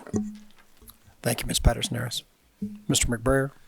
So this is an ARPA allotment, but what about the ongoing expense of this program? Does the continuum of care, is that the source of funding? That will ongoing? eventually be the source of funding. I'm sorry, I've got dry mouth, bad. When we put in our continuum of care application, that will allow us to be part of the 2025 allocation process. Okay. Karen Murphy, who runs our CD department, also has ESG and CDBG dollars that we can use this in the future. It was mentioned earlier that we have the five-year consolidated plan starting, so that will be discussed, how we address the homelessness issue under that plan as well. Mayor. All right. Thanks, Mr. Atkinson. Well, and I think we all also need to know that our health department is very involved with the people who are homeless because of the substance abuse issues and their medical issues. And so it all kind of works together in a very nice way. And I didn't mention earlier, but there is 200,000 of that 3.5 million that will allow us, and Catherine's going to get on me because I still call it a transitional care clinic. She does not want it called that anymore, but that's what's in my head. So we're going to fund a fellowship working with the doctors at the Health Science Center. So we have their oversight of a fellow, a doctor that we have coming in from El Paso that will run that for us. So it's altogether very exciting. Mayor, Ms. Martinez I Garcia. also want to congratulate Councilman Joy. Thank you for your commitment, and Bill, and I think you have credible, very viable organizations that you're gonna be working with, and I think this is definitely something that is so important for our community. We cannot leave any of our citizens behind, and this is definitely, once again, the vision is awesome. Thank you for your hard work. Thank you very much for that. All right.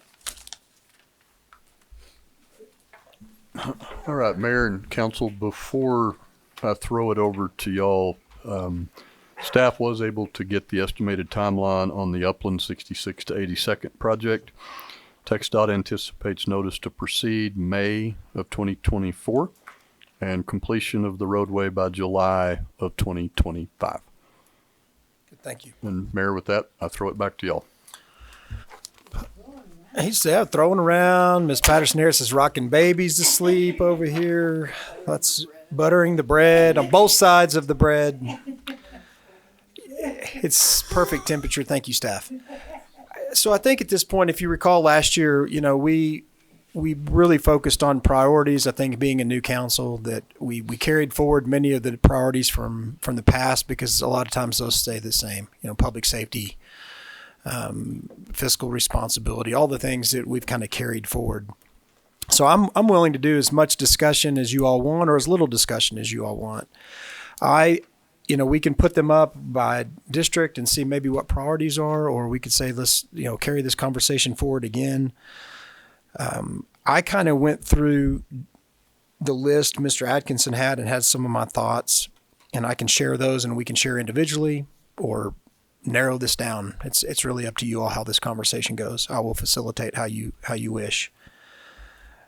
I do think looking forward over the next few months for me, I would really like to see us have a new police chief in place. I think that's important. I think looking in the future for future councils is, as far as the public safety component, I really hope that we may be able to see our own academy at some point in the future. I think that's important as we continue to recruit and retain. Having our own place and our own place we call home is another component. Thank Yeah, you, I saw Mayor. you. I saw you. Yeah, Jim. thanks for allowing me to interrupt. I do suggest, council, we look towards that. So today, remember you've approved the fire department bringing 100% of its training in-house. They've got a great facility. I don't know that it's enough of a facility long-term. And I'm talking about the classroom portions of it. We've got the new training tower and et cetera. Your police academy today is a building that the city owns. It is on the Reese campus. We have a separate facility for the police department for their firing range. And appreciate Reese allowing us the use of the old aprons, the sides of the runways, to do our driving academy. But I do think the next time we look towards, what's the next step? We've done a huge investment in public safety. It is really paying off. But that's really that kind of last piece. I know I had a chance to visit with Dr. Wilson. She had an idea of a combined academy, which would be a new facility. I think there's places that we can do that. And that's becoming more and more common. So it's something I would like to work with our chiefs and kind of see where we end up on that. So thank you, Mayor. And I also, Addison, with her nice handwriting, I think in that same vein, I think we continue to focus on code enforcement, giving them the staff that they need as the city grows from 144 square miles to 150, spreading out more and more, that we continue to focus on that, as well as animal services. You know, we added one, and I just see as we continue to grow, that's going to be necessary to increase in growth. I'm really excited to see the information on the My Lubbock app. I hope we continue to push that in the community. I think it's very effective. It's more effective for staff to see that and make a repair or put that in the queue to replace and repair than a phone call. And so I'm really excited to see that growing. I hope that we look to the next budget and look to the CDL program. And I wanted to ask you, is that possible that we move that into an in-house training? Do we continue to look at instruction that we have available? What does that look like going forward? Because I think not only did we win an award for that statewide, but that's something people are looking at to mimic, and that's the sincerest form of flattery. And so I think that program and others, what does that look like going forward? I do see the end game of that program being in-house. Okay. Remember, we're using ARPA to fund the contracts that we have today. It's working well. But we do have a department in the city, and they're doing it, ones and twos.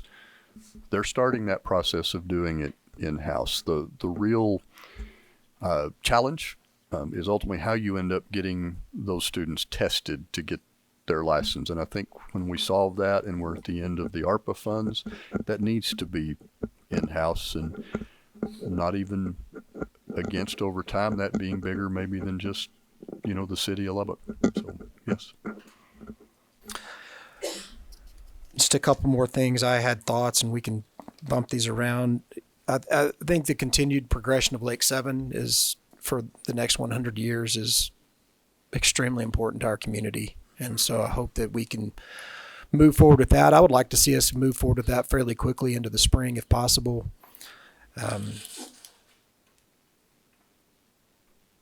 So those are just my overall thoughts as to priorities for me, maybe moving into the spring, and as future councils look for this year in this next budget cycle. Good. Mayor, Ms. Joy? I think we still need to look at parks.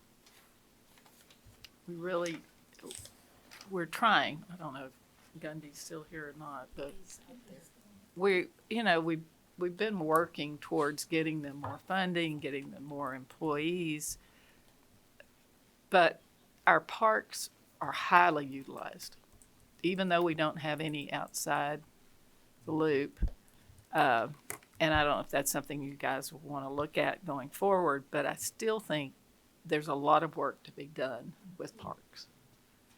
And Sheila and I were talking the other day about exercise equipment for outside exercise for some of the parks. The park that's closest to me has no backstops. It's got a basketball court and playground equipment. That's it. So I really think parks need to stay up there with Lake 7, because that's all going to kind of be in there together. So going forward, I'd love to see you all do that. Mr. Atkinson? Great point. Would remind the council, we've had a tremendous investment in parks. That's all been ARPA. So I think with some of what Colby's done with that full-time to hourly and how that's working out, the staff side of parks is looking better. Capital funding for parks over the next several years is going to be a major challenge, and that ends up in every way. Splash pads, pool, trails, it'll all roll into that. So thank you for bringing that up. Mr. Mayor. Dr. Wilson? Yeah, so I just want to reiterate from my standpoint, I think public safety is always, should be our top priority for our city. So definitely I agree with, moving forward, getting our new police chief. We can't thank Chief Russian enough for stepping in and doing what he's doing right now and getting his head in the right direction. So I I had a great time sitting with him and listening to his vision. I wish we could keep him and, chain him down to that desk somewhere, but I know he's got some grandbabies coming. But, looking for somebody who is going to continue Chief Russian's vision for, where he's headed is one of my top priorities. I think looking at public safety in general, going back to planning for the future, one thing I would like to see is us looking forward as we continue to grow out west, especially out towards District 6, more so is looking at potential land acquisition for things like fire stations, potential patrol unit, or, the patrol divisions moving out as our city grows and not waiting till we're behind. So looking at forward and planning for that.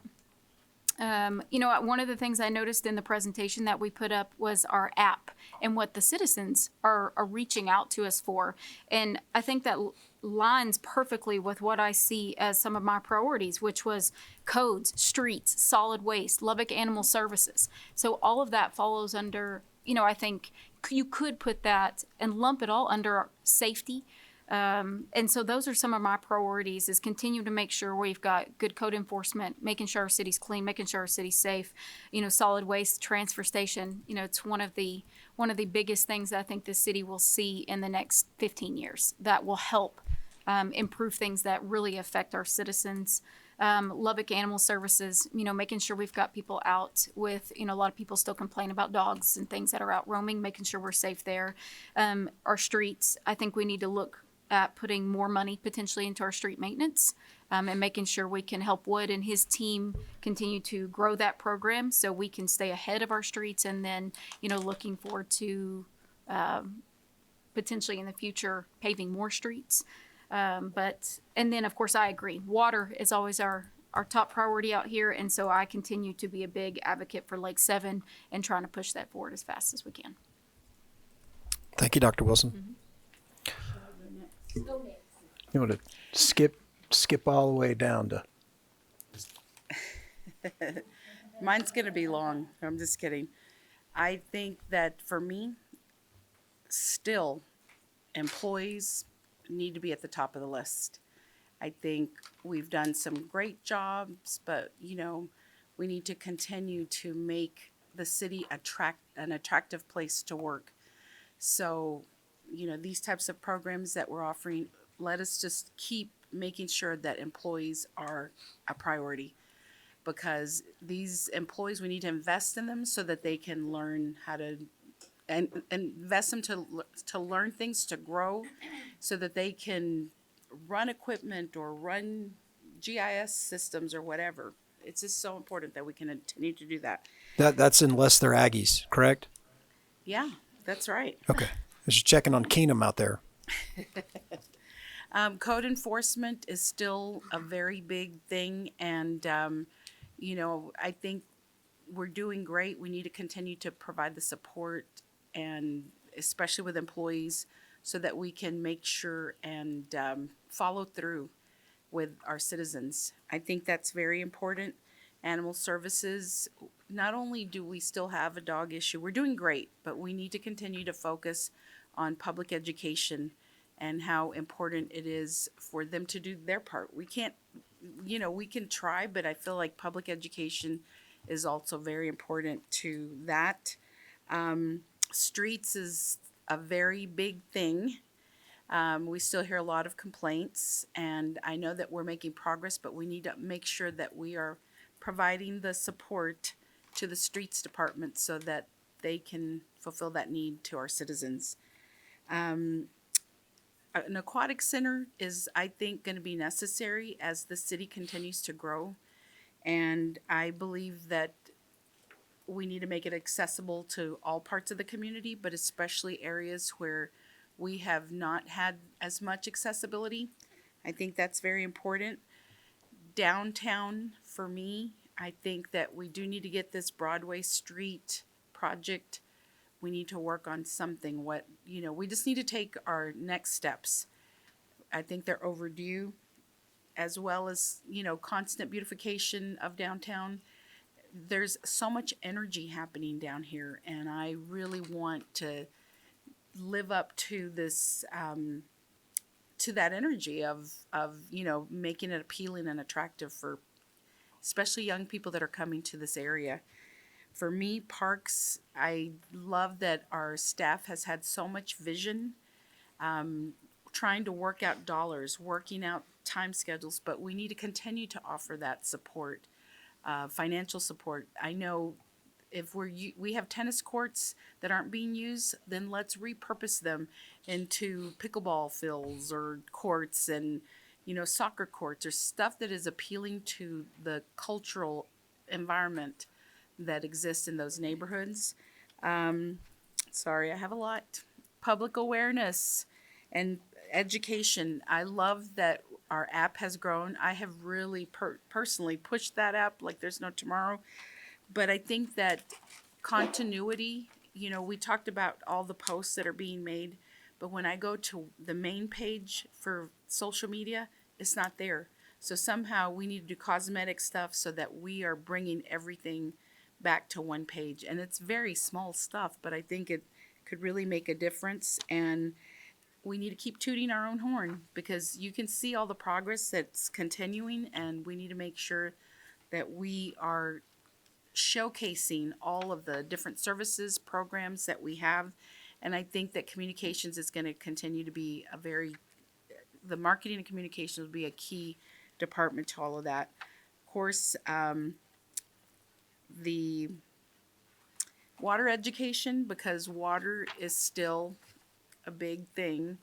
And I still believe that folks don't understand the necessity of why we have to be proactive.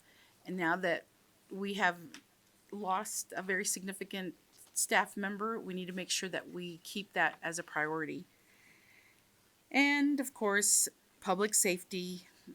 I do thank the chief. He's done a wonderful job, and I concur with Dr. Wilson that we'd love for him to stay, but we know that's not going to happen. So I would love to see a chief that is accessible to his staff, but also recognizes the needs of the citizens and has the vision to carry out some big things. They've got a brand new building, and I do like the combined academy thing. That's a great idea.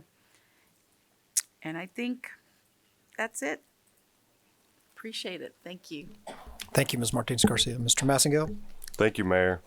There's been a lot of great points brought up here. I agree with everything. You could put, if you want to write District 4, ditto. I think that, everyone's talking about core services. They're talking about, our number one priority, public safety. I agree with all that. I think with the exception of maybe the aquatic center is a kind of a wish list thing, but that could be a separate discussion. So I would probably put a bow on everything that's been said with one word, and that would be responsiveness.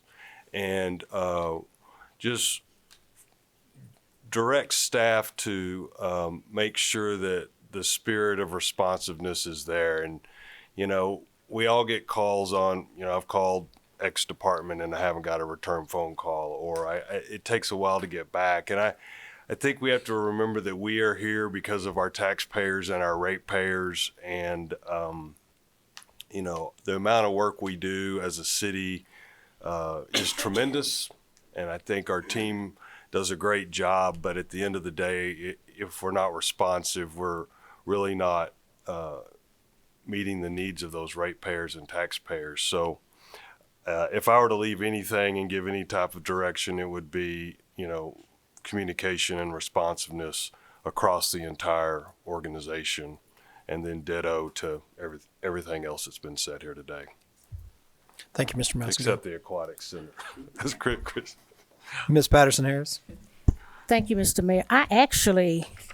I guess I did a twofold kind of a thing. I had questions about the presentation that we can go back to, but in reference to priorities, I don't have one that should be more important than the other.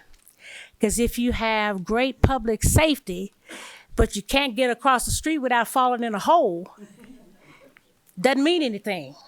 So I would say that all of the areas indicated are important. Of course, I star codes and streets, and I think that some departments become, may rise to the top depending on what's going on at that time. But everything that we have up there is important and has allowed us to continue to move Lubbock forward and make it a great place to live. I have some things though, even with regard to fiscal discipline.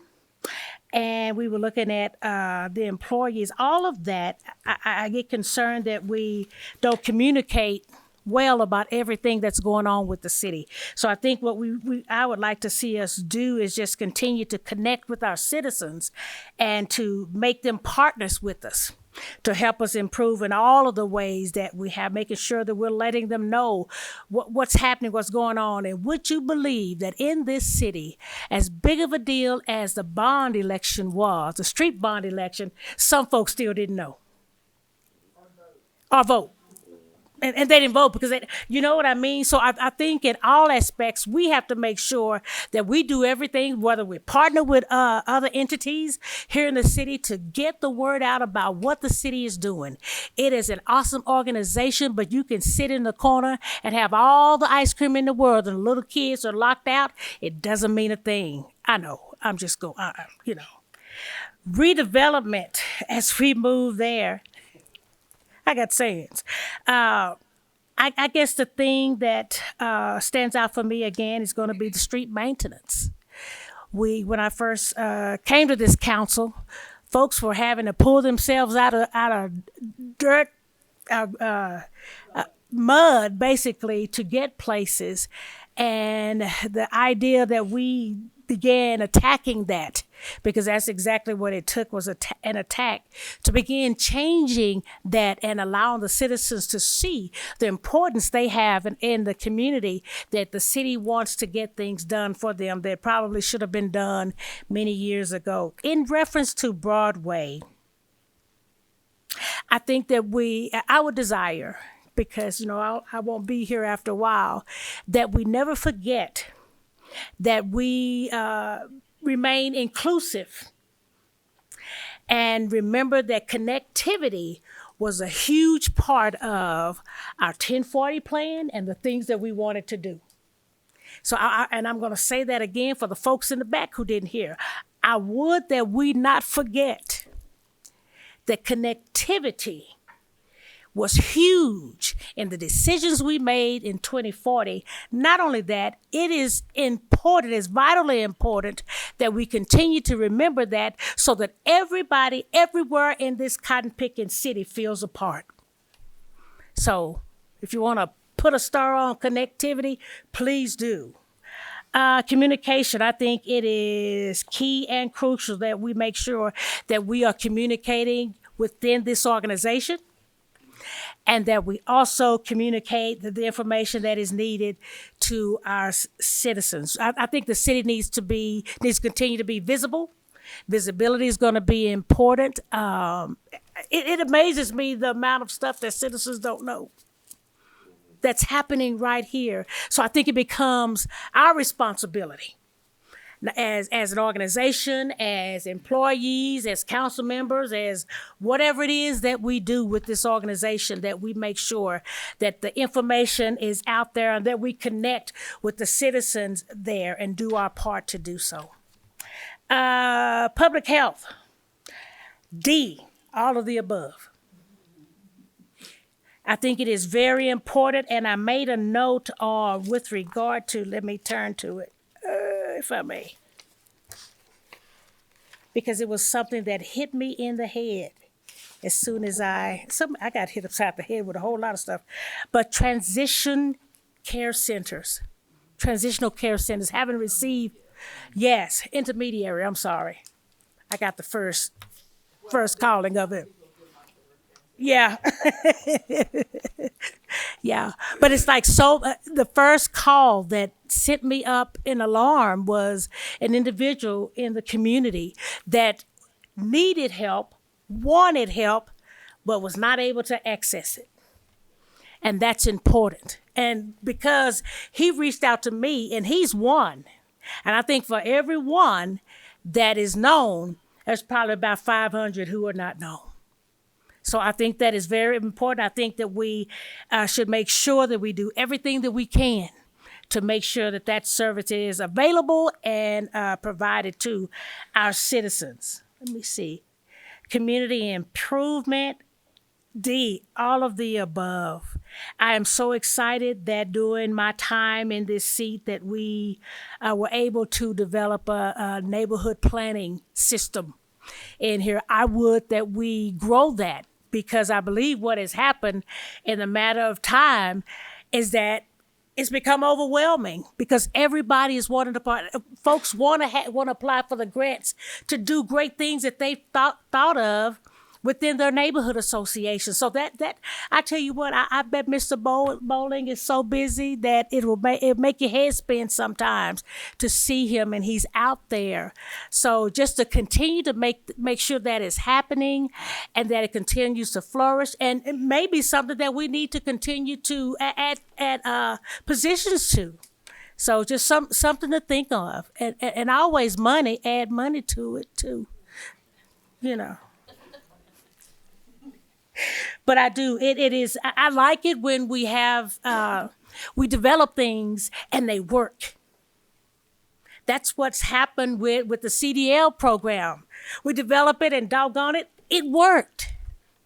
And I'm so glad to see that the summer programs, we develop it and doggone it, it worked. I think it's something that we can expand to the high schools. Because you're going to have some young folks who are going to go to college, some will go to trade school, and some will not know what the heck to do. So even creating partnerships with our schools, our charter schools, our public schools, and all of that, wherever the kids are, let them know what we're doing, and we'd be surprised what some of those young folks would like to take advantage of, and even some of the older ones as well. Anyway. Just thought I'd say that. Lake 7, I tell you what, this weekend we were driving, I saw some trickles of water coming on. I don't know if I was imagining that or what. Was I imagining water coming, starting to trickle down the creek? Probably so. It's not from new water. Oh, okay. Well, I know I saw it. And I got so excited. Okay. But I think it's important. I'm excited that it happened in the time that I was here, that the Prino has come on board. And I think with them being there, it's going to cause for some other folks to continue to look this direction. Growth and development. I would like to see that we continue to push and encourage and make available in all directions of the city, that we not forget the needs of all parts of the city. And I think one of the greatest things that kind of allowed us to see is when we did the East Lubbock grant program, facade grant program, to begin to see folks begin to say, hey, let's do this. Let's take a chance on this to see if it's going to work. And there's some of that happening now. And so I think as a city organization that maybe we push for other entities that we're a part of to say, hey, let's take that chance. Let's try. Let's take that risk. You know, what if? Well, what if it doesn't work? But yeah, what if it does? What if it does and begins to change some things in that space? So. But that's it that I have with regard to my priorities. I don't want to keep others from being able to share their comments about their priorities, so I'll hold my questions till after, if that's okay. That's okay, Mr. Mayor. That sounds great, Ms. Patterson-Harris. Thank you. Mr. McBrayer? Well, continuing with the bread and butter theme, we started on today, and I don't have any ice cream, but I do have bread and butter. But, you know, bread and butter issues are what are most important to the people I talk to, and they want to make sure that their tax dollars do flow to what they consider to be their priorities. And if I look at my email inbox or conversations I have with people, it's just a few themes. They're just major themes. Most important is where their lives are impacted most by their interface with the city, what the city actually does for them that affects their lives in a very direct way. And I think it's probably fairly constant across all districts. Each district's going to have some individual emphasis and things that are priorities just for them, but there's fairly common priorities across all districts. And so the main priorities for me and what I believe are the priorities of the people I speak to is, first of all, public safety and crime reduction. And speaking about, finding a new police chief, I want to make sure that we find someone who has a record of reducing crime. We'll never eliminate crime in any city. Mr. McBrayer, the police chief can't have a record. Not talking about a record, a criminal record, a record of, yes, we don't want one with a criminal record. I agree with you on that one. We want one with a record of reducing crime, who's been able to enable his officers to operate in a way that reduces crime. And we have crime in specific areas in our city, and so I want someone with some experience in gang and drug-related crime, because that's just something that I think affects all of our districts. It affects mine. It's a rising concern in mine. So that's very important to me. Again, in my district, street maintenance is a high priority, but alongside street maintenance is infrastructure maintenance, water systems and stuff like that. I don't know how many times, I've seen water flowing down the street recently from broken water infrastructure, and it's a constant problem in my area because of the older infrastructure. And so that just has to be addressed in our budget. It's a high priority in my area, and it is kind of unique in my area because in newer areas, they have newer infrastructure. So we just need to make sure that the infrastructure in our older areas is taken care of. That's streets, and it is water and sewer. Again, in my district and some older districts, code enforcement becomes a very important issue with people. And so it's a quality of life thing. I want to make sure that we're able to have enough officers out there that are addressing this problem in our area. In my area, there's a lot of rental units, a lot of people who rent out the units and don't take care of them. I want to make sure that that's enforced. I'm a little bit more sympathetic towards homeowners and people on incomes, but if someone's operating a home as a source of income, it's their business, then they need to take care of it. So I want to make sure that that is a focus. Another thing that's come up very recently, and it may be a citywide problem, but it certainly is in my district, is dangerous animals on the loose. I'm getting many more calls and emails about that issue. And I know we've taken some real good steps in that direction, but I think we may need to take some more because it is a growing problem. It's a menace. And if you've ever been attacked by dogs, it's an incredibly frightening experience. I've had it happen a couple of times at Tech Terrace, and it's scare the crap out of you. I don't know how else to say it,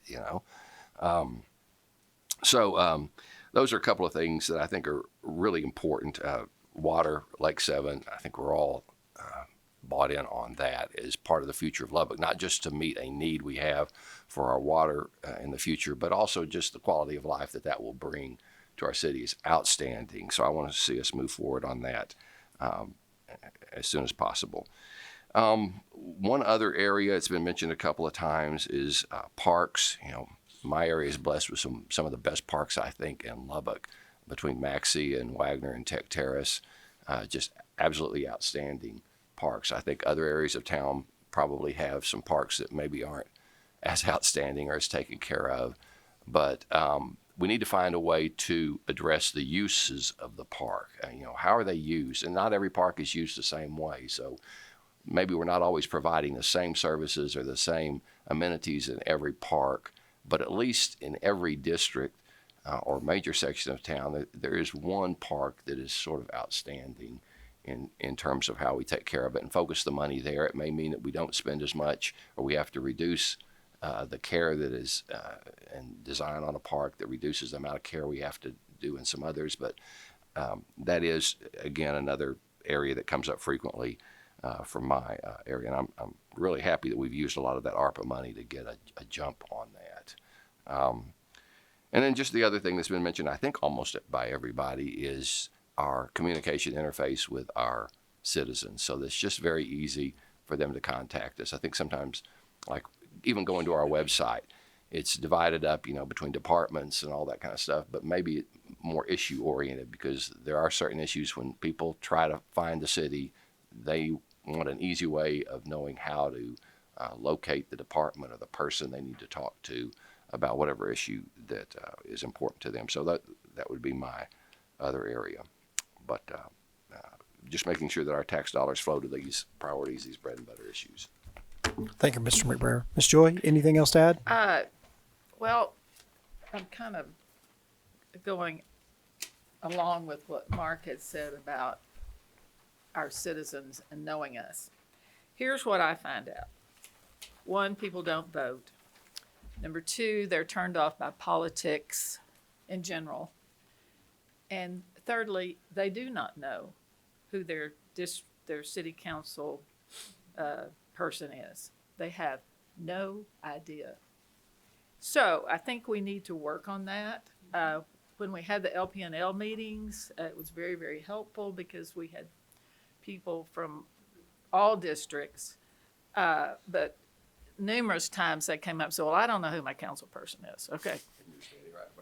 Yeah, you're standing right in front of them. So once you have new, and you will have several new council members elected, I was thinking, fine, you know who's in your district, whether they voted or they didn't vote. Send them a card.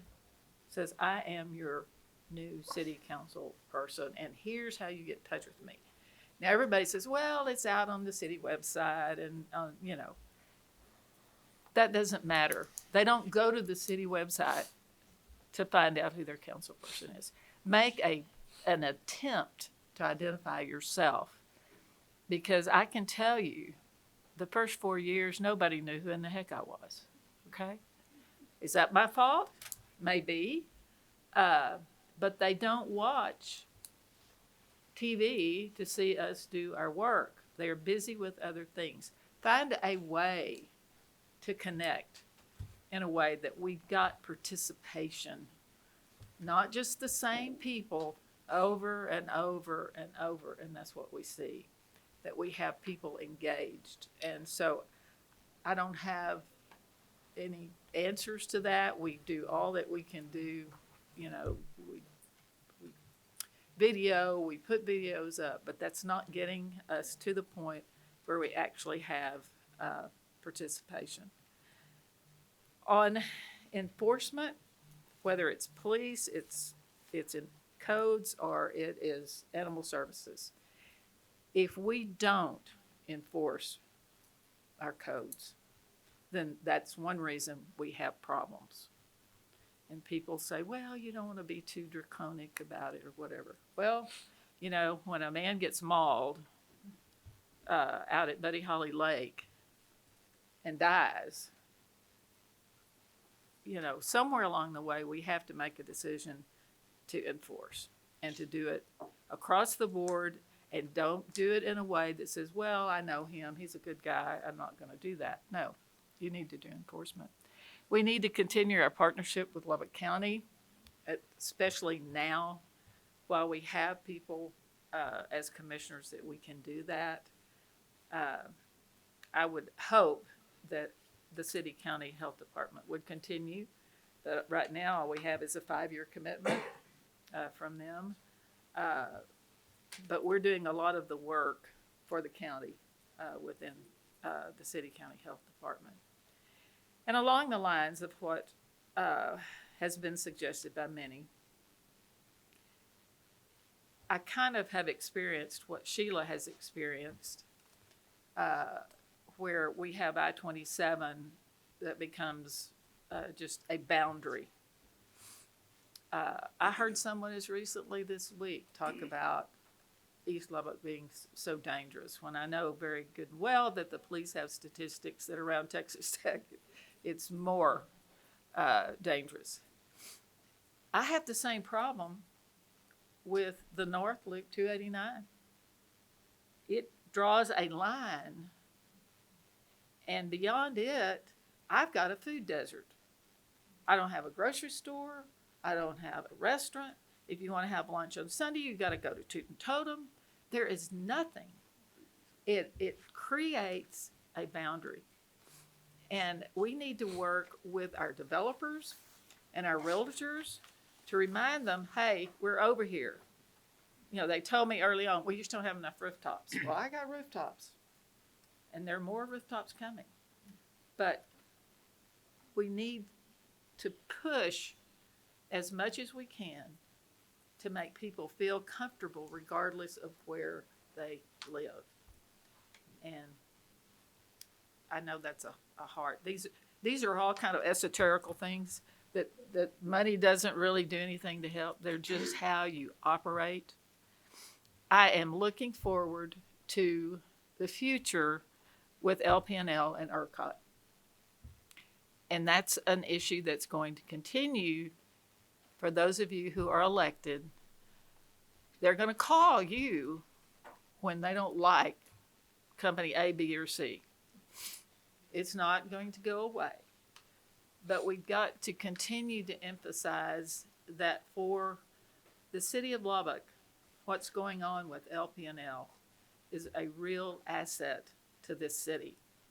Because the distribution that we have built and the debt that we have incurred is going to be repaid out of those fees that are paid by the providers back to us long after the debt is paid. And so we've still got to be an advocate for LPNL even after the transition to ERCOT. That's all I have. Thank you, Ms. Joy. I'm trying to get you to film a TikTok video for several months now. Guess that's the answer. Get Ms. Joy a TikTok, put her name out there. Thank you all for your comments. We'll take photos of this like we did last year and have staff put this in more of a synopsis. I know there are a few more questions. If we've got any other questions of Mr. Atkinson over his presentation, and then once we're done with any further questions, we will go ahead and immediately retire into executive session. Okay, Ms. Patterson-Harris, I know you had a few more. And some of the questions may lie with some of the other department heads or what have you. And if I don't get the answer now, if we can come back and even provide it. Because one of the things, and I've written in here, staffing, work to make sure that we get the positions that the city has listed filled, because there's a reason we have them listed. Anyway, I had questions to see if we have numbers with regard to the LISD students that are involved in the program relative to the fire and rescue. Yes, ma'am. The question was how many students? Yeah, do we have a listing or have any idea as to how many students we've had gone through there or any continued on? Over the 4 years, I don't have those statistics Okay, right in front of me. no problem. Just anecdotally, we've had about 100 students go through. Many, I'm not sure the percentage, maybe about half have gone on to work in the fire service. If not here, then in some other location. Oh, wow. And the reason I say that, I just want to draw attention to some things that have happened that we're partnering with. So some of the ideas we're coming up with, they're freaking working. Can I say freaking over the YouTube? Okay, they're working. Yes, ma'am. Oh, okay. They're working. They are. So, and that's why I wanted that number so people will know some of the things that we're doing. Yes, ma'am. They're helping us, and not all may come to Lubbock, but Right. they're going somewhere, so they're helping communities. Oh, absolutely. We really appreciate our partnership with South Plains College, LISD, and some of the other area schools. It's been very successful. A lot of involvement with the students. They're very invested, and it's gearing more towards a trade-oriented career after they graduate high school. I appreciate you. I wanted that to get on, if nothing else did, because I was excited when it started, and I'm even more excited as you share this information. So thank you so much, Chief. Yes, ma'am. Thank you for pointing that out. Yes, sir. And I'll keep on past the transitional care centers. I know that's not, we don't want to call it. Yeah, intermediates are. Mobile neighborhood units that were part of the health department. Do we just have the one unit, or how are we looking to add another one of those bus units that I see in different places and helping folks, and just the one? Are we looking at maybe in the future, maybe just adding more? Because and the reason I say that is that some of the citizens that I know of are getting so familiar with that unit. And so I was just wondering if it's something that we may look to continue or add on to, shall I say. We can look at that. Okay. There's not a plan at the moment Okay. for a second unit. You eventually run into staffing, but Okay. And I just talked about mobile in so many other ways with regard to the city. I think that the libraries are looking to have a mobile unit. Am I correct about that? And so, and I remember when I was a little girl, some other folks, I don't know if Mr. Harris remembers, but they used to bring a truck over to my neighborhood and they'd park so we could have access to all of the books and stuff. So just as they did it, some old school stuff is not too old school because there's so many areas where people are needing access to stuff. And so being able to take it to them is a huge plus. And they may never say it, but the fact that it's provided for them is a major point for them in their lives. So anyway, I just wanted to make sure that we're gonna keep doing that type of stuff.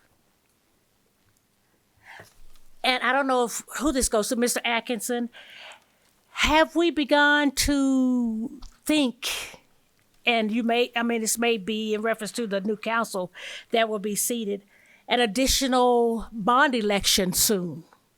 And I know with the size of Lubbock and the rate it's going, that's something that we may be looking at to include every so often. yeah, yes, and certainly that would be to the new council. I think at some point with the size and the growth rate of Lubbock, we need to, and I don't mean this in $200 million chunks Yes, like sir. we're doing today, but you could get on a 5-year cycle. And if you do, when you've done that 2 or 3 times, one rolls off, one rolls on, you're no longer increasing anybody's cost, Yeah.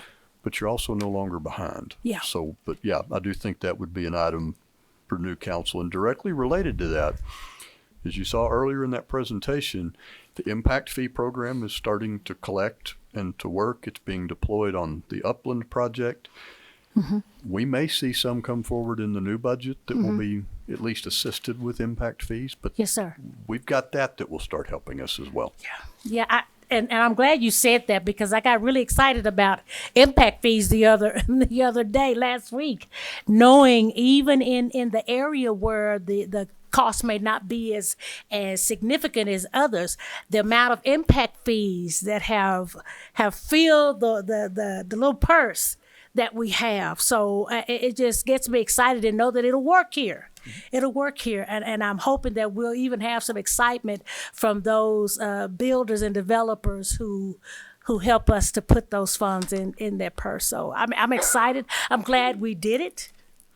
I really am. I'm glad we did it. Wish it probably should have been done before, but we're here now. So I appreciate that. I'm almost done, Mr. Mayor. Okay, that's good. Oh, I wanted to say that in reference to the street improvements that are happening as a result of the bond election, man, they're awesome. Just going and see them starting to come to fruition is amazing. And particularly in District 2, the Dunbar Manhattan neighborhood, man, it has totally, I don't even know the word for it. How it has improved the neighborhood, the new spaces of sidewalk and ADA ramps and all of that. It has changed the outlook of that entire neighborhood. It's amazing. It's amazing. Citizens being able to walk in some spaces where they had to go around and walk in the street because there was no sidewalk. So for that to happen, and it begins to change the outlook of those citizens who live there. And that's not even all of it because the mill and relay will happen. So I would that we not, I think we have a list of neighborhoods that are actually in need and that we continue to do that. And whether it's done through a bond election, I don't know. But however, I think it's needed. And it's kind of sad that we're having to play catch up as a council, but that's what it is. There's so much that probably should have been, but I don't want to stay on my shoulda, woulda, couldas. We're doing it now, and it's great. Let me see. I'm almost done. I promise. Lubbock 101. Oh yeah, that's I have that on my other deal.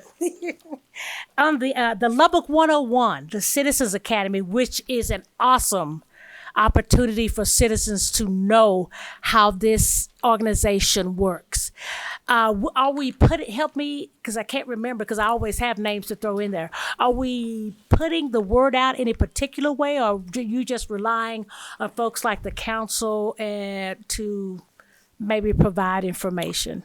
It will go out, the request will go out this week to Okay. the council and to all of the prior graduates of 101. Okay. About 2 weeks after that, when we see what starts coming in, Yes, sir. that will go public. Last year, KCBD featured it for us, and we actually have a leftover list that wasn't able to make it, and they'll get first dibs this time. Okay, thank you. The list that we have with regard to community improvement and the different phases for dirt roads, will that complete all of the streets that we have? And how? So we're looking to go forward still to have a pockets of funding for that, like we did initially when we kicked that program off. Yeah, and remember, I believe the discussion was 2 years ago. Mm-hmm. We spend out the CO funds. You've got a first dollar in has to be first dollar out. Mm-hmm. Then we spend out the $5 million that's in the street bond. Okay. Then we need to pick it back up on general fund funding. Adding yeah. more money to it today's not going to help Yeah. us. Yeah. But as we roll out of that $5 million, we need to go back into general fund and community development. Okay. And I just say, man, dirt roads. Yeah. Do we I know? want to say we're almost at 20 finished or funded. 20. Nobody's jumping up. It's under 20, but I think it's close. Okay. Get that answer. Yeah. Okay. And because I think what we begin with 50 something, Correct. 51 miles or something and like not that. all of those. Remember, our focus on the Dirt Street program was to find the streets that had homes, Yeah. to find those that had the most homes, and then start working down through that. There's quite a few of those miles there's no houses on. There may be businesses or vacant properties, but yeah. Okay. In reference to Gateway Street funds, those monies that are there, is there a list specific to the Gateway funds? Because I know we were talking about, trying to remember how I had that. Anyway, and with regard to those, is there a specific list that we're beginning, or is there a way we'll be looking to select the street within the loop that we'll begin spending those funds on? Where the 500 goes inside the loop for this year, yes, there is a map for that. Okay. I don't have it where I can show it, but we have that. Okay. And just at some point in time, because, I sleep at night, man, I forget about stuff. So I think I'm about through, let me go through April. Okay. Just reiterate about the neighborhood, planned staff, and it's just taken off like a rocket.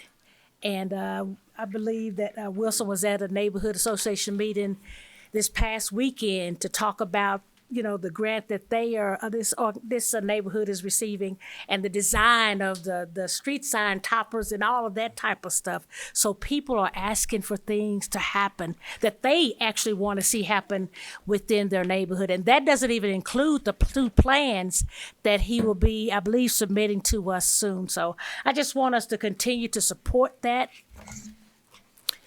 area and make sure that the work that can be done gets done for the citizens in those areas. And that's all I say for now. This is my last meeting where It we doesn't talk have about to be. priorities. Well, On this side of the fence. All right, I appreciate it, Ms. Patterson Harris. Thank you very much. And maybe we can figure out the answer to her question on how many have been completed. I think let's call an audible. Let's go ahead and break for lunch, and then let's come back in to executive session at 1:15, and that way we can let staff go ahead and finish up in here, and then we can just meet in regular downstairs in our regular exec room. Yeah, we'll go down. We'll break for lunch till 1:15, and then we'll start exec at 1:15 and start regular agenda promptly at 2:00. We are in recess. All right. Good afternoon. Is everyone excited to be here today? That's resounding yes. Yes. All right.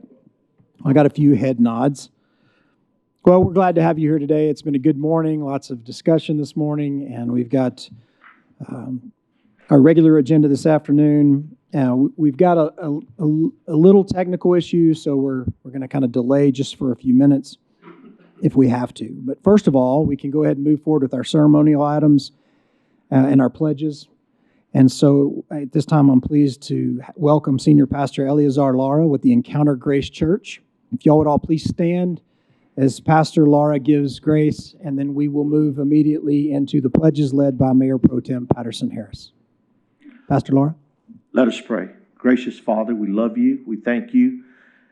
We're just so grateful for the moments that you give us, the time, God, that you give us today.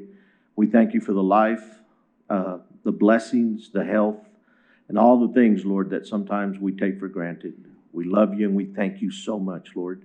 We do ask that today, Father, that you would be in the midst of this meeting.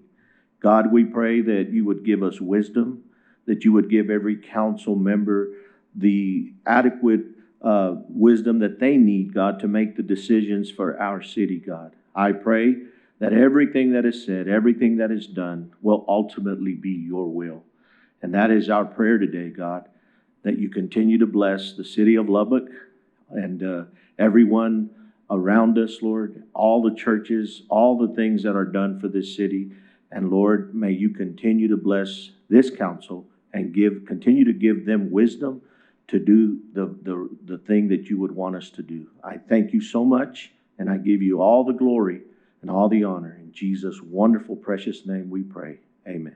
Amen. Thank you, Pastor. If you remain standing and join us as we offer the pledge to the American and the Texas flag. I pledge allegiance to the flag of the United States of America And to the republic for which it stands, one nation, under God, indivisible, with liberty and justice for all. Honor the Texas flag.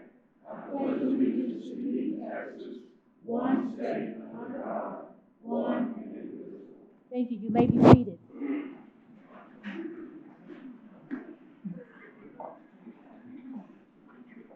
Thank you, Pastor Lara, for being here with us today.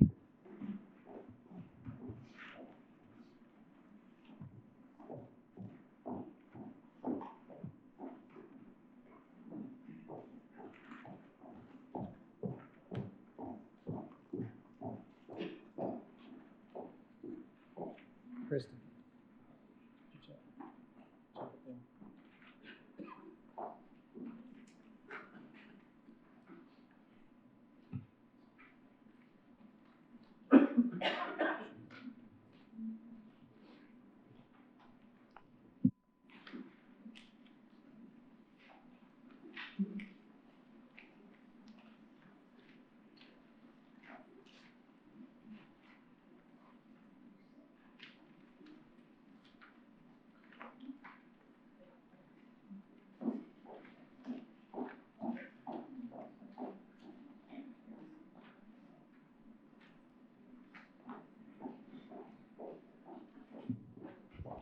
We're having rebooting issues. So we're going to go ahead and proceed. I think it's only affecting the presentation. So we're going to go ahead and proceed with citizen comments. Under agenda item 4, as you know, according to Lubbock City Council rules, any citizen wishing to appear in person before a regular meeting of the City Council regarding any matter that's posted shall complete the form and sign up. think most of you know the drill. You will have 3 minutes. Please come up and state your name and address if you prefer. And the agenda item that you're speaking on, you'll have 2.5 minutes. Mr. Jimmy over here will give you a nice little bell, and then you will have 30 more seconds after that. We'll start with Josh Schenkels.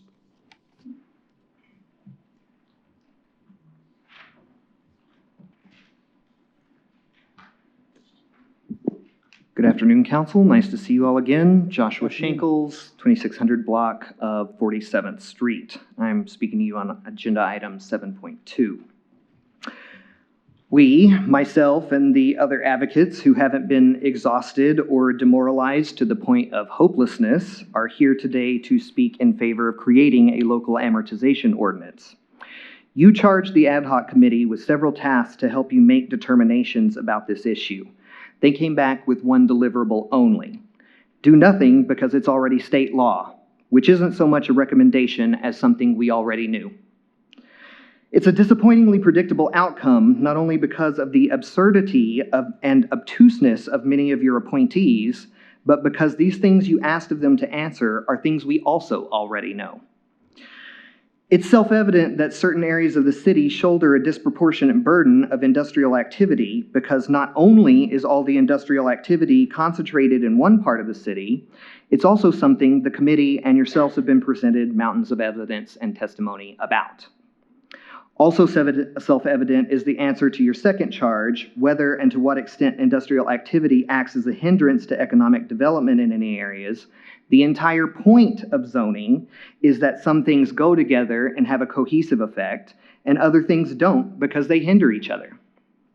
As for the other charges the committee failed to answer, they so rarely get the time, audience, or nuanced dialogue they require, and they certainly didn't get it in this process so far. But this much seems certain. The real reason you're not receiving any findings or recommendations from the committee on these matters, and moreover, the reason there is so much gaslighting, denialism, and gainsaying on this issue is because to acknowledge what we all know to be true about the negative health impacts, the shameful historical context, and the development challenges industrial polluters create would require of our conscience, as people of faith, as neighbors, and as human beings, to act to resolve the self-evident problems in the heart of our city. And that's uncomfortable, and so it's usually waved away.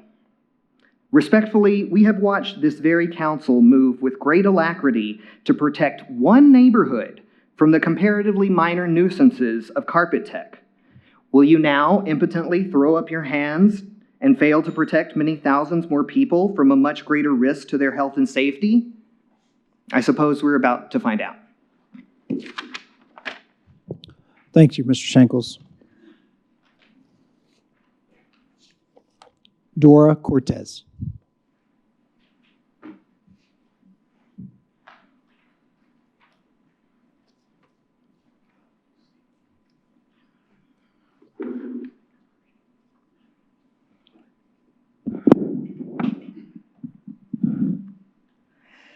My name is Dora Cortez. I live at 217 North Avenue O, and I am also a member of the North and East Lubbock Coalition, and I am here to speak on item 7.2. As has been discussed, amortization is already a sanctioned state law. However, it is important that we be clear about why we believe this should be further codified locally. Contrary to what has been asserted by opponents of amortization, a local ordinance should rightfully further constrain the state law to A, prevent its abuse, B, set guidelines for various aspects of the local process, including how it will be initiated and before what governing body, C, determine rightful stakeholders to issues and engage them for evidence, D, outline what factual information should be used in making determinations, and certainly there are others to consider. Doing this would protect businesses who are compliant to regulations and being good neighbors, as well as protect residents who may be impacted by the actions of those that aren't. Second, despite the Chicken Little narratives of hysterical opponents, amortization isn't a slippery slope. We all know the upfront cost and complexity to amortize anything would functionally prevent it from happening more than a handful of times. It's also understandable that amortization might make some polluters anxious about being evicted from their locations and thus advance silly arguments.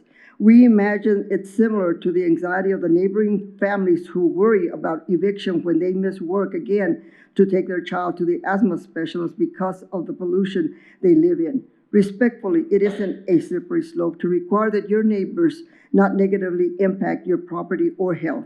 To suggest otherwise is an insult to everyone's intelligence and discernment. Finally, no one wants to exclude any industry from Lubbock. However, some polluters are unquestionably improperly located. Some surgical amortization will reduce health and public safety risks. By relocating or moving the few polluters that create an intolerance and costly public health dilemma to a location more suitable to their activities, we in fact protect the rights of other businesses and residents to have a clean and safe environment in which to prosper. Will this council do its duty to fix a problem that is more than 100 years overdue by following the evidence where it so obviously points? Thank you. Thank you, Ms. Cortez. Adam Hernandez.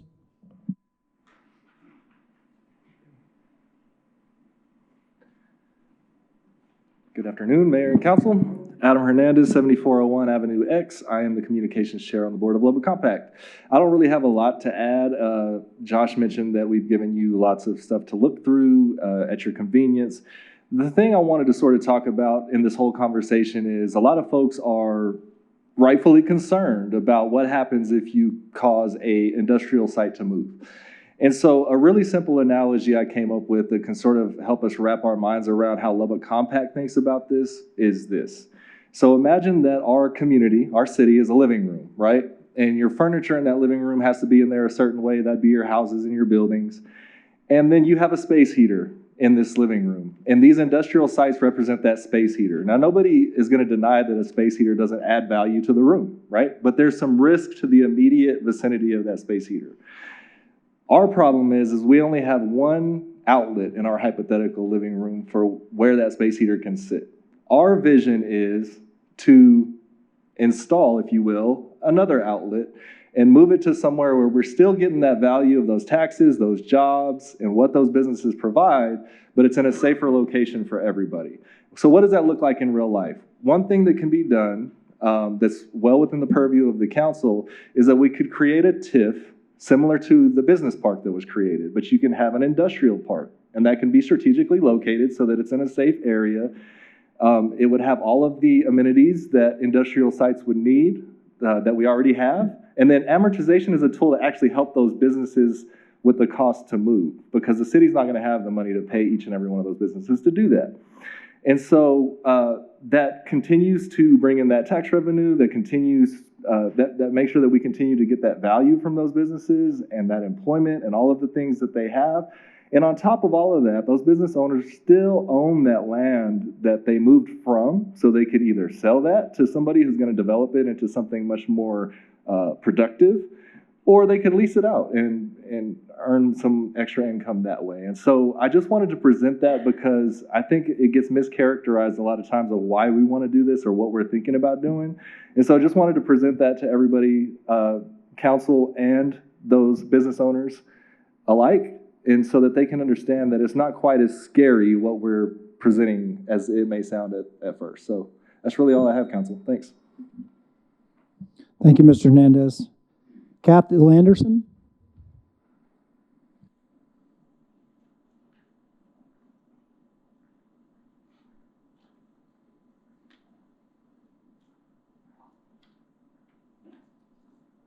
My name is Catherine Anderson. I live in the 2900 block of Ute. I would like to speak on amortization and rezoning. I would first like to speak on bound zoning in some of the areas of East Lubbock, because some of the buildings that are there has been there 20+ years abandoned, rusted, and just falling apart, which is an eyesore. These businesses need to be downzoned from M2 to commercial. The numbers are telling when you look at commercial and industries in Lubbock. 57% of blacks live within a mile of M2 zoning, 38% Hispanic, and 17% Anglo. I have heard companies come before the committee and speak about the millions of dollars that they bring into Lubbock. Money should not be valued over life or health. I'm sure that those who have spoke about the money that come into Lubbock and where there's so much industry, I doubt if they live over there, where they have to smell and breathe, where we have to smell and breathe.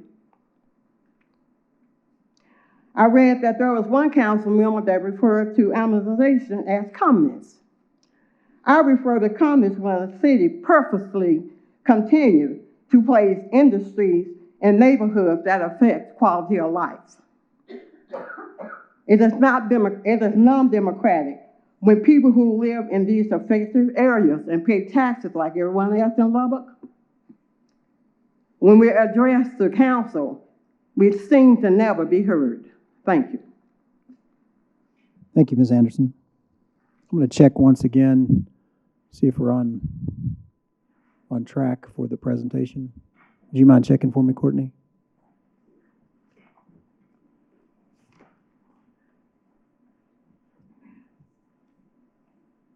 We'll just keep going.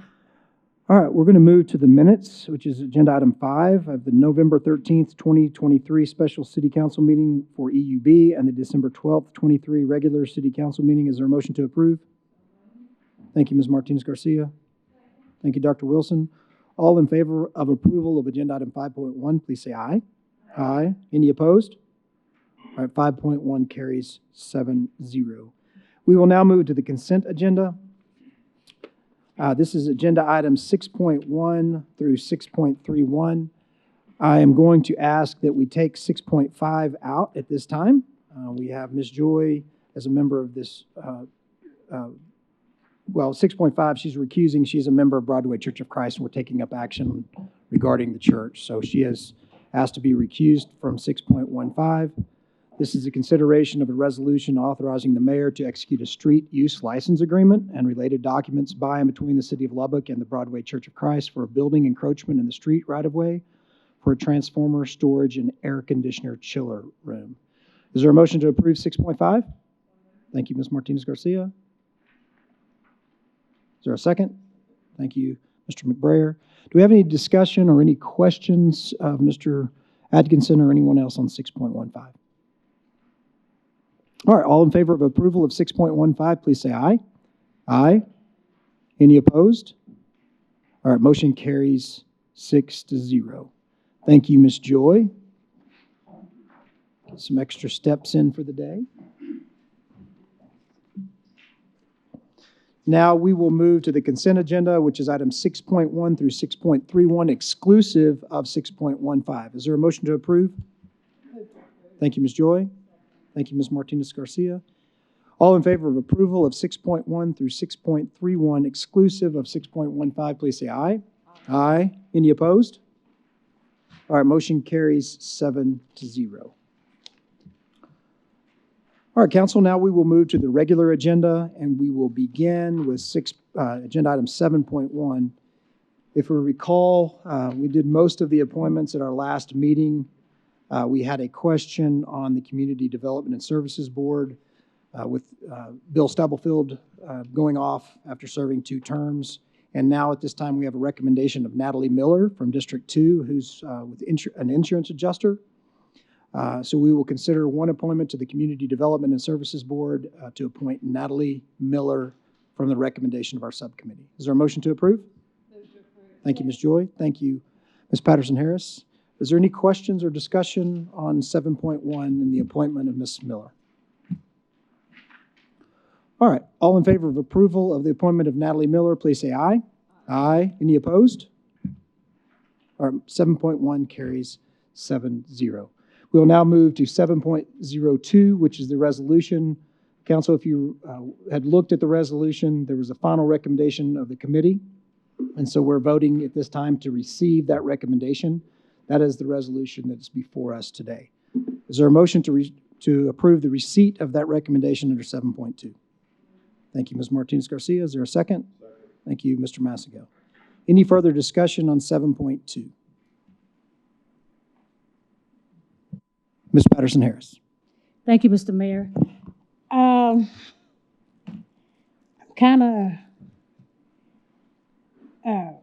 guess I have questions, if you will. The recommendation basically is saying that they kick it back to the council, if I'm not mistaken.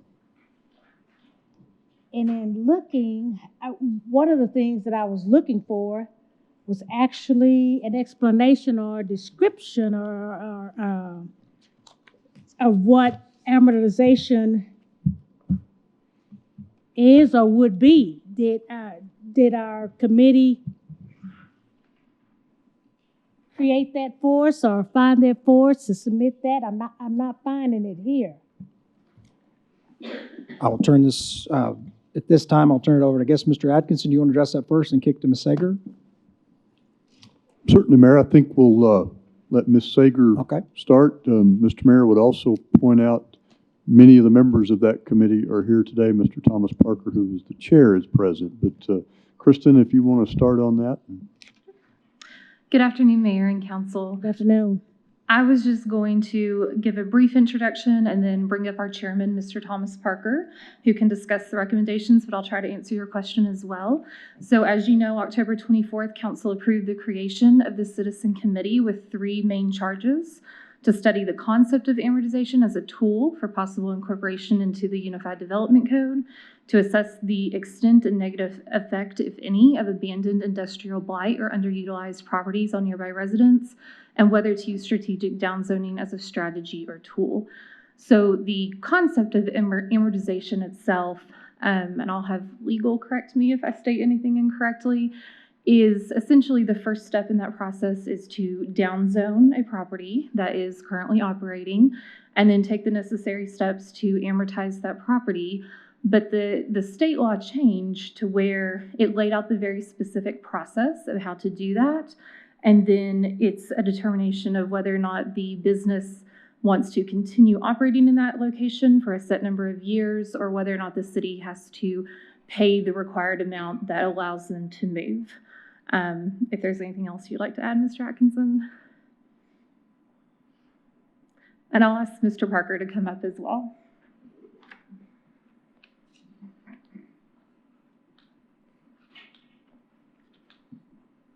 Good afternoon, Council. Thomas Parker was asked by Councilman Martinez Garcia to sit on the committee. Our committee consisted of Ms. Kreitz, Mr. Sanders, Mr. Wilkerson, Mr. Wood, Mr. Shooter, and Mr. Richards. 3 are here present today. And very good question. Appreciate that. And yes, we were provided with several documents that defined exactly what amortization was. Then we also had some very lively discussions with some representatives throughout the city, and was very helpful in helping us as a committee to listen, number one, but also number two, to go back and discuss that. And it was openly discussed right there at those meetings. So with that, we did receive the resolution and the charges that the city council asked us to go and look into. We surmised that just a little bit more on amortization, and this was provided to us from the city. And so to answer the question again, Ms. Patterson Harris, yes. Amortization is a legal tool available to a municipality in order to terminate the use of a non-conforming land use. And then it goes in and defines that conforming land use. It also talks about the current state of amortization. Thank you, Kristen. And what the state has already done and what the state already has in before you all as a council as that tool.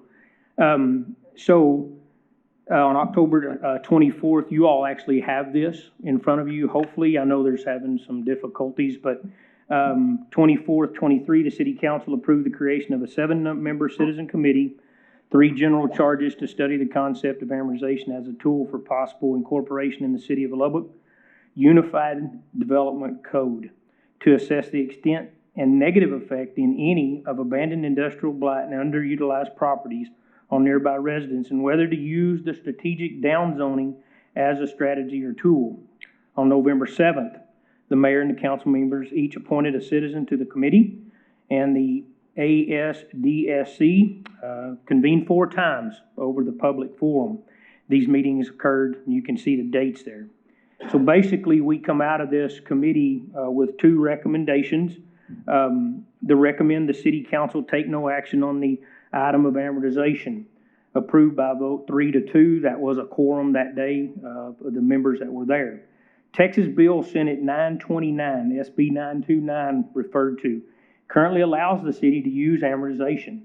Since SB 929 already allows this amortization, there's no reason to add that language to the Unified Development Code regarding amortization, which could potentially conflict with a state law. The committee's charge was to recommend whether or not the city council should use amortization. Our recommendation, or their recommendation, is that the city take no action on the topic of amortization. It's already there. Number 2, recommend that the city staff move forward with the CIP and conduct a zoning map analysis. This was approved 5-0. There are properties that may have inappropriate zoning or zoning that is of a higher intensity than the existing use, where it may be appropriate to rezone a more restrictive zoning district. If a business that is legally operating within its current zoning district is rezoned to a more restrictive district, making the existing use a non-conforming, that word again, the business will be allowed to continue in perpetuity, provided it does not cease operating for a continuous period of more than 12 months. So basically what we've come before you, we felt like we did answer the questions that were put before us, or the charges, the whereases. It's been a great honor. This is the first time that I've been asked to serve on a committee here in Lubbock. It's been an honor to do that for Council Lady Martinez Garcia. I hope that we took the time that we needed.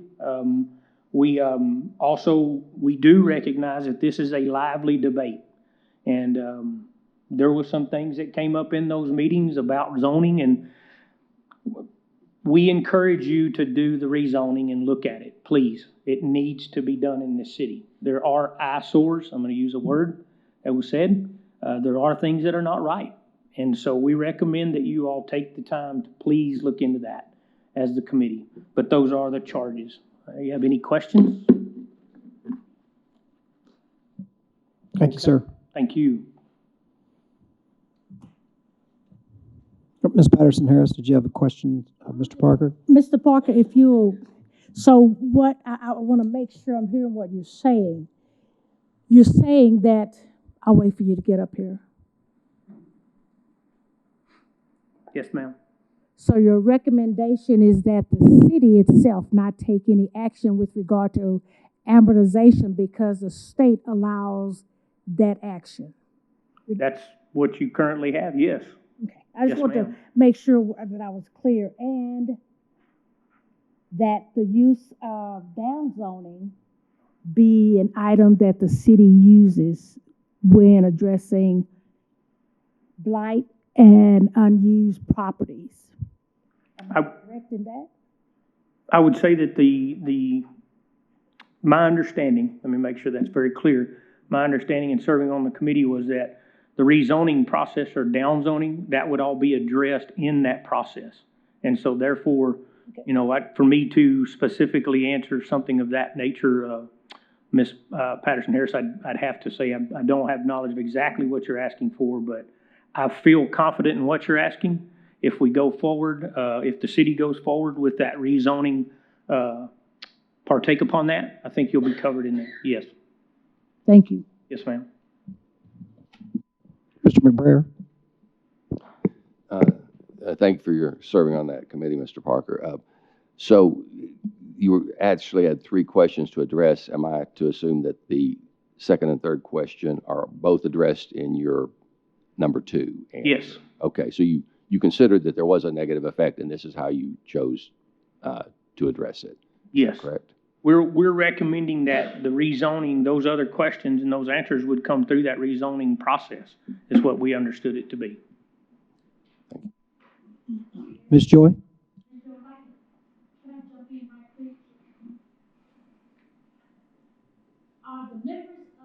The committee are, that are here, could we have them stand? I'd like to, and maybe to give the council an opportunity to. Mr. Mark Sanders is in the front, and Mary Kreitz and Gordon Wilkerson are here. I just wanted to take time out. I didn't do that previously. I was full steam ahead on trying to see what you guys were saying. I just want to say I appreciate the time. I didn't see you all wrapping up so fast.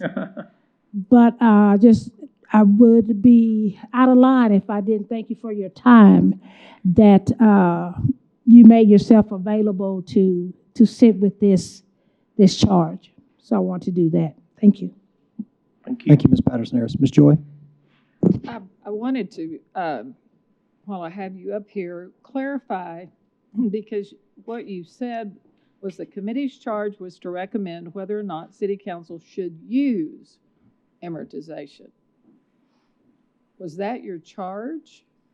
No, I don't feel like we can tell you when to use amortization. Well, that was kind of my whole point. I don't think that you can. My understanding was that you were going to, one, educate everyone about amortization, and then make a recommendation whether or not we should incorporate that amortization into the Uniform Development Code. That was my understanding. So when this says the committee's charge was to recommend whether or not city council should use amortization, and then your recommendation is that they take no action on the topic of amortization. I'm not sure what you all were telling us. I think, this is me guessing, that you were saying that you did not recommend including an amortization into the Uniform Development Code. Is that what you were saying? Because this doesn't really tell me. Correct. And I believe that's what it states, and my interpretation of that is that, yes, ma'am.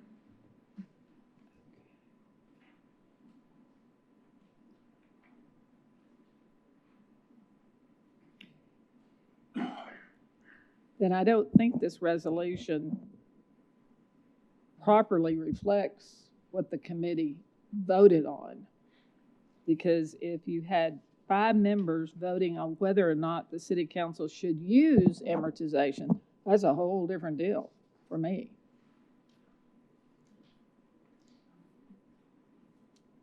I just don't think the recommendation is clear. Ms. Martinez Garcia?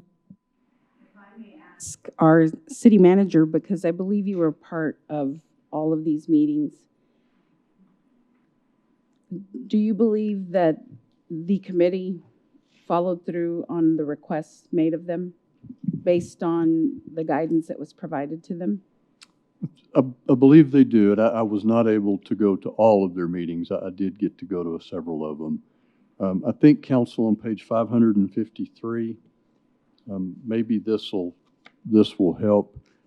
The committee had the recommendation number 1, recommend the council take no action on the item of amortization. Your vote tally of 3-2. And then I think the explainer that's underneath that maybe can get us to answering the question. Senate Bill 929 allows the city to use amortization. Since 929 already allows that, there is no reason to add the language to the Unified Development Code. Regarding amortization, you could conflict with state law. Recommendations to take no action. There is a sentence that said committee's charge was to recommend whether or not the council should use it. That sentence might not quite be written correctly. I was there when the committee made the motion and the vote. To me, at least, it was clear they were saying, council, you don't need to pick this up in your Unified Development Code.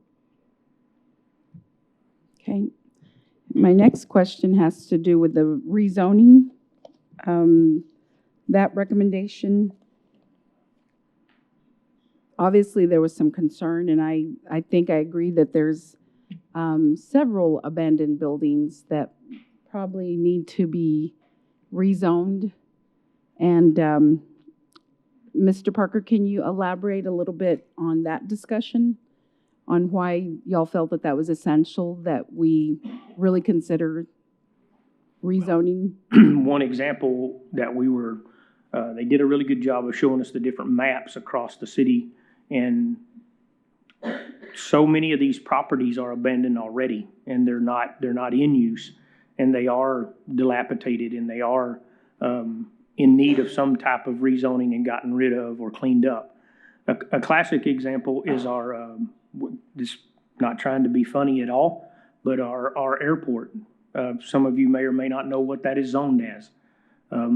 It's not a residential area.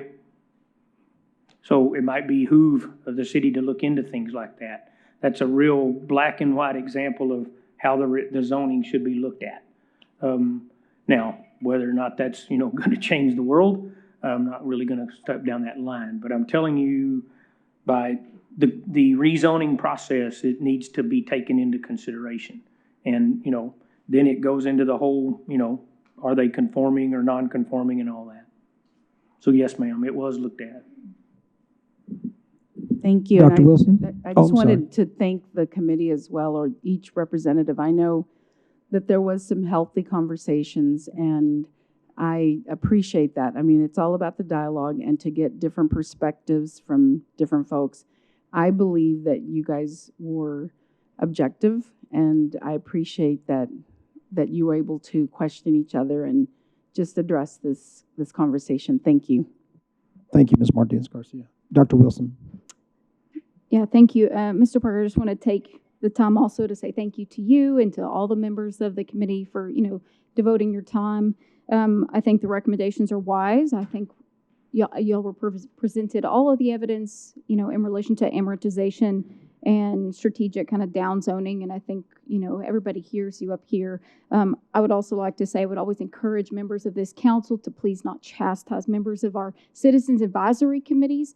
Y'all dedicate your own private time. Y'all do not have to do this. And we very much appreciate you guys coming in, sitting in as representatives of all of us and all of your other fellow citizens to give a good opinion. And I think y'all did that very well. I know there were probably very heated decisions, and we value all of y'all's opinions. So thank y'all for doing that. Ma'am. All right, council, we have a motion and a second. And if you look at the resolution, remember, we are simply acknowledging the committee, and the resolution states that we are, that the final recommendations of the committee are received. There's no necessarily agreement thereof or disagreement, it's receipt. It will be incorporated and set forth in the minutes of the city council. And so there may be other discussion of this in the future, but at this time we have a motion and a second of the receipt of the committee's recommendation. All in favor of approval? Yes. Ms. Patterson-Harris. I'm just wanting to make sure, maybe I thought it was saying downzoning. I thought that was what we were looking at, but he's just saying rezoning. Help me. The recommendation 2 was a map analysis, or that we would give their recommendation with that the city staff began to conduct a zoning map analysis.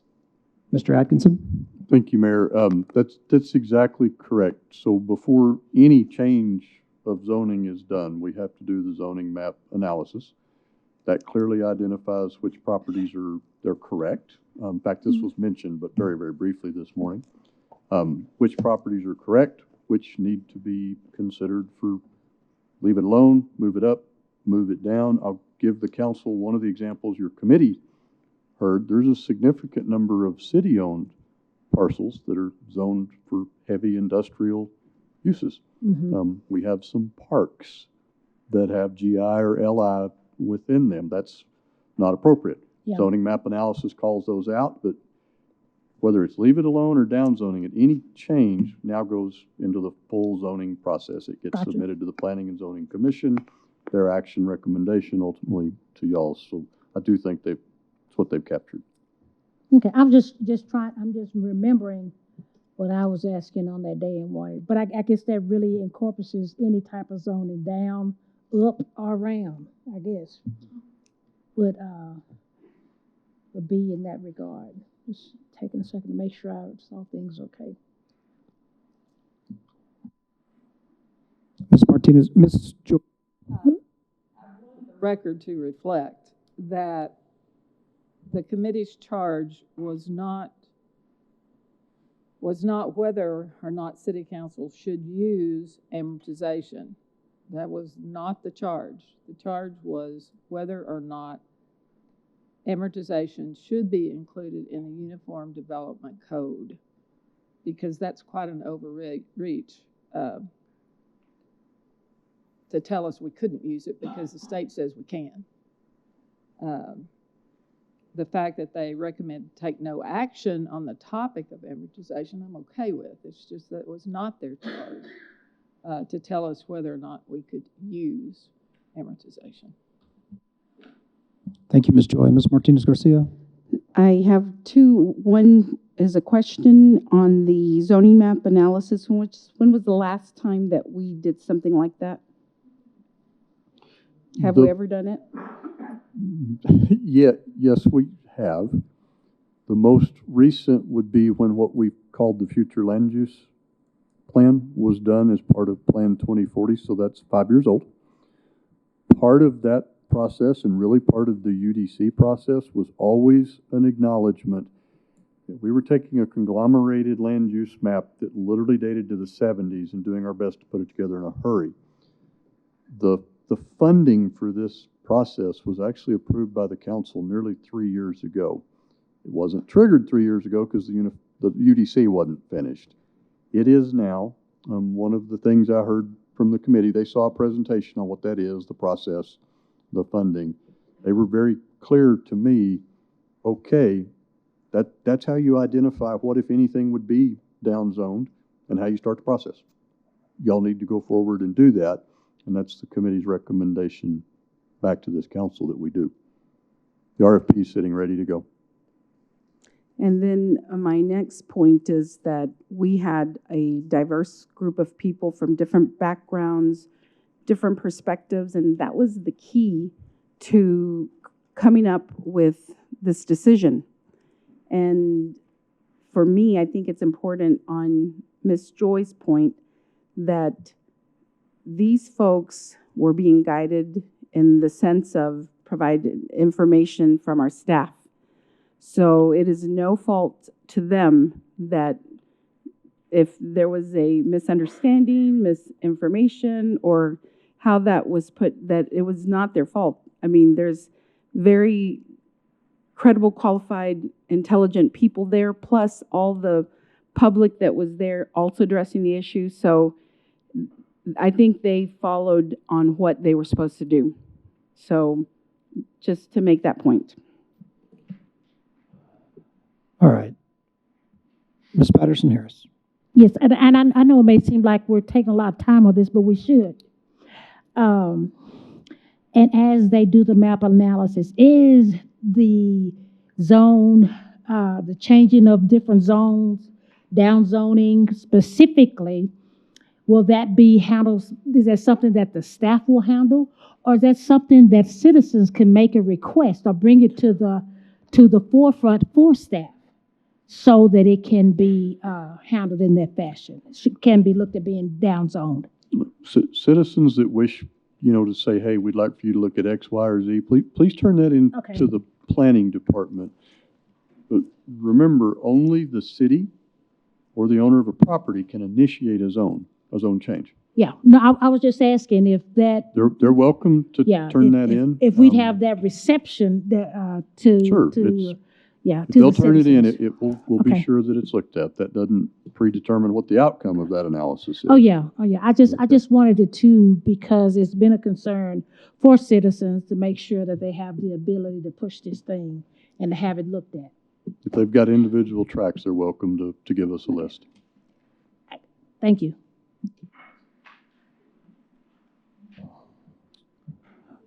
All right, any other questions of staff, Mr. Atkinson or Mr. Parker?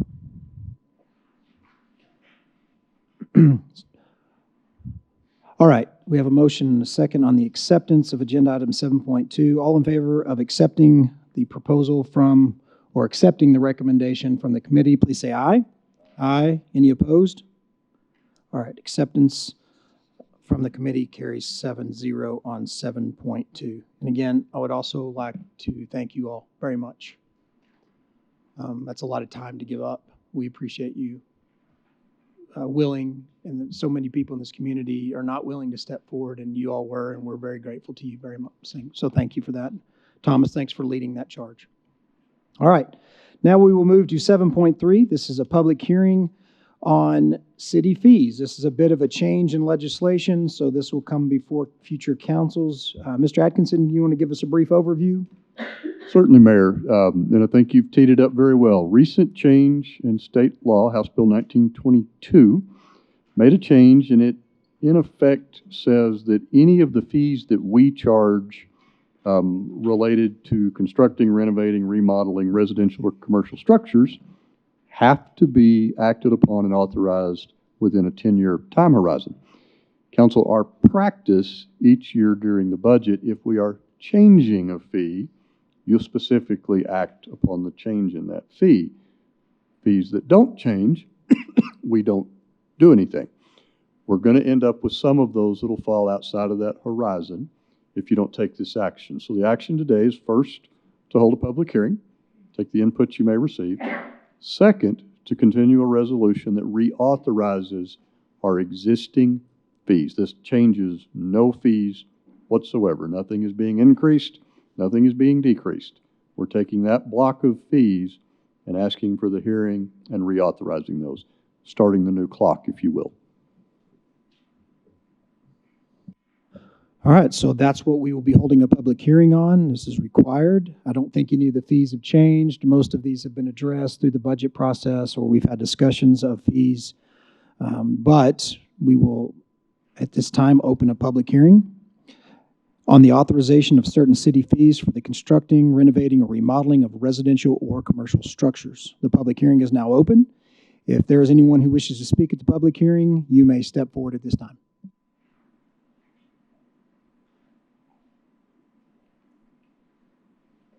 All right, seeing none, the public hearing is now closed. Is there a motion to approve the resolution to approve of the fee schedule that you have attached as Exhibit A to the resolution of the proposed fees? Thank you, Mr. Massengale. Is there a second? Thank you, Dr. Wilson. Any further discussion or questions of staff or Mr. Atkinson on Exhibit A? All right, all in favor of approval of 7.3, please say aye. Aye. Any opposed? All right, motion carries 7-0. All right, last we move to 7.4. This was at our last meeting, we had the first reading. This is the ordinance, the request of 17 Services LLC for a zone change from SF2 to Auto Urban Commercial District at 7201 50th Street. That was south of 50th Street and east of Upland. And I believe that was at one point 6-1 was the vote, but we did have some questions about if anyone was available to answer questions from the proponent. I think we have one here today. So Ms. Sager, I'll briefly turn it over to you. Thank you.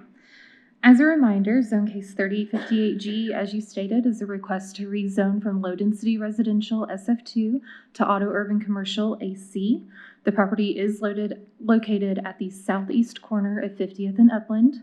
There is vacant land to the north, west, and south, with residences to the east. We do have Tyler Gentry here with 17 Services to answer any questions you may have.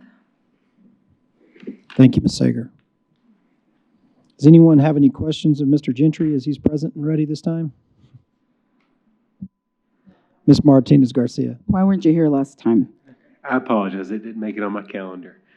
Just to clarify, this property owner has no plans currently. The only thing they know is that it isn't fitting for a house. So just looking to rezone. Thank you, Tyler. Thank you. You might stick around if there are any other questions. I understand. All right, we have 7.4 in front of us.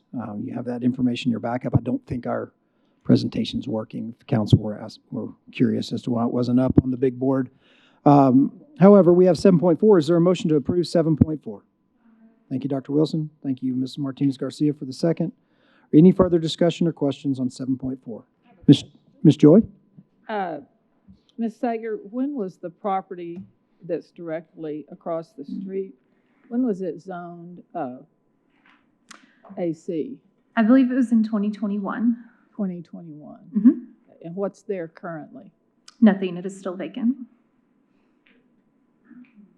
Mr. Gentry? Any immediate plans? No, on ma'am, this no tract? It's just sitting there vacant, but it's auto commercial. It's vacant, and of course, it's 50th and Upland, and I so know. they just know as a residential zoning, it likely isn't gonna be used. So the owner's intention is to have it commercial. And actually, to clarify, the other property, we represented that owner as well. We rezoned that last year, 2023. Yeah, I just have a bit of an issue with asking for these zone changes when you really don't know. You're just trying to change it for your marketing purposes is really what you're doing. But it's surrounded by single family. So it always makes me nervous. Sure. Because one my thing- guess is you'll be back before us changing that AC to something else. Possibly. One thing I will say, this landowner has reached out to all of the neighbors and as well as across the street. And so as far as I know, there's been no concern about that. I think there's a considerable separation between houses because of the nature of where it is. So these lots are fairly large. Well, there aren't many neighbors. I'm looking at photos. They're just to the east.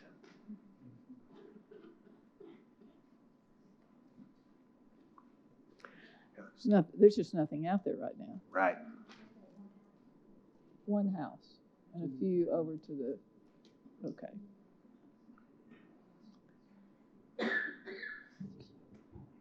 All right, any other questions of Mr. Gentry or staff? All right, all in favor of approval of 7.4, please say aye. Aye. Any opposed? All right, motion carries 6-1. I thought I would briefly go back when we're having some of these discussions on downzoning. I've brought this up to Mr. Atkinson and several people in the community. We have a real problem with clearing title in several of these areas in our city. And I would encourage people, if they have issues, if they would like to remodel or revitalize or do something with the property to get clear title, reach out to legal aid, reach out to some of these organizations that may assist in that. That is one way we can begin moving towards people that actually have lived in property for 20 years but can't get clear title, get help. And if we can push that in our community and get, I've asked the law school and Dean Nallum and some people to help us with these things, we might can make a difference. So I just wanted to close with that. That is a thought, and we can always keep in the back of our heads to find people that want help legally. There are resources out there. And with that, we are adjourned.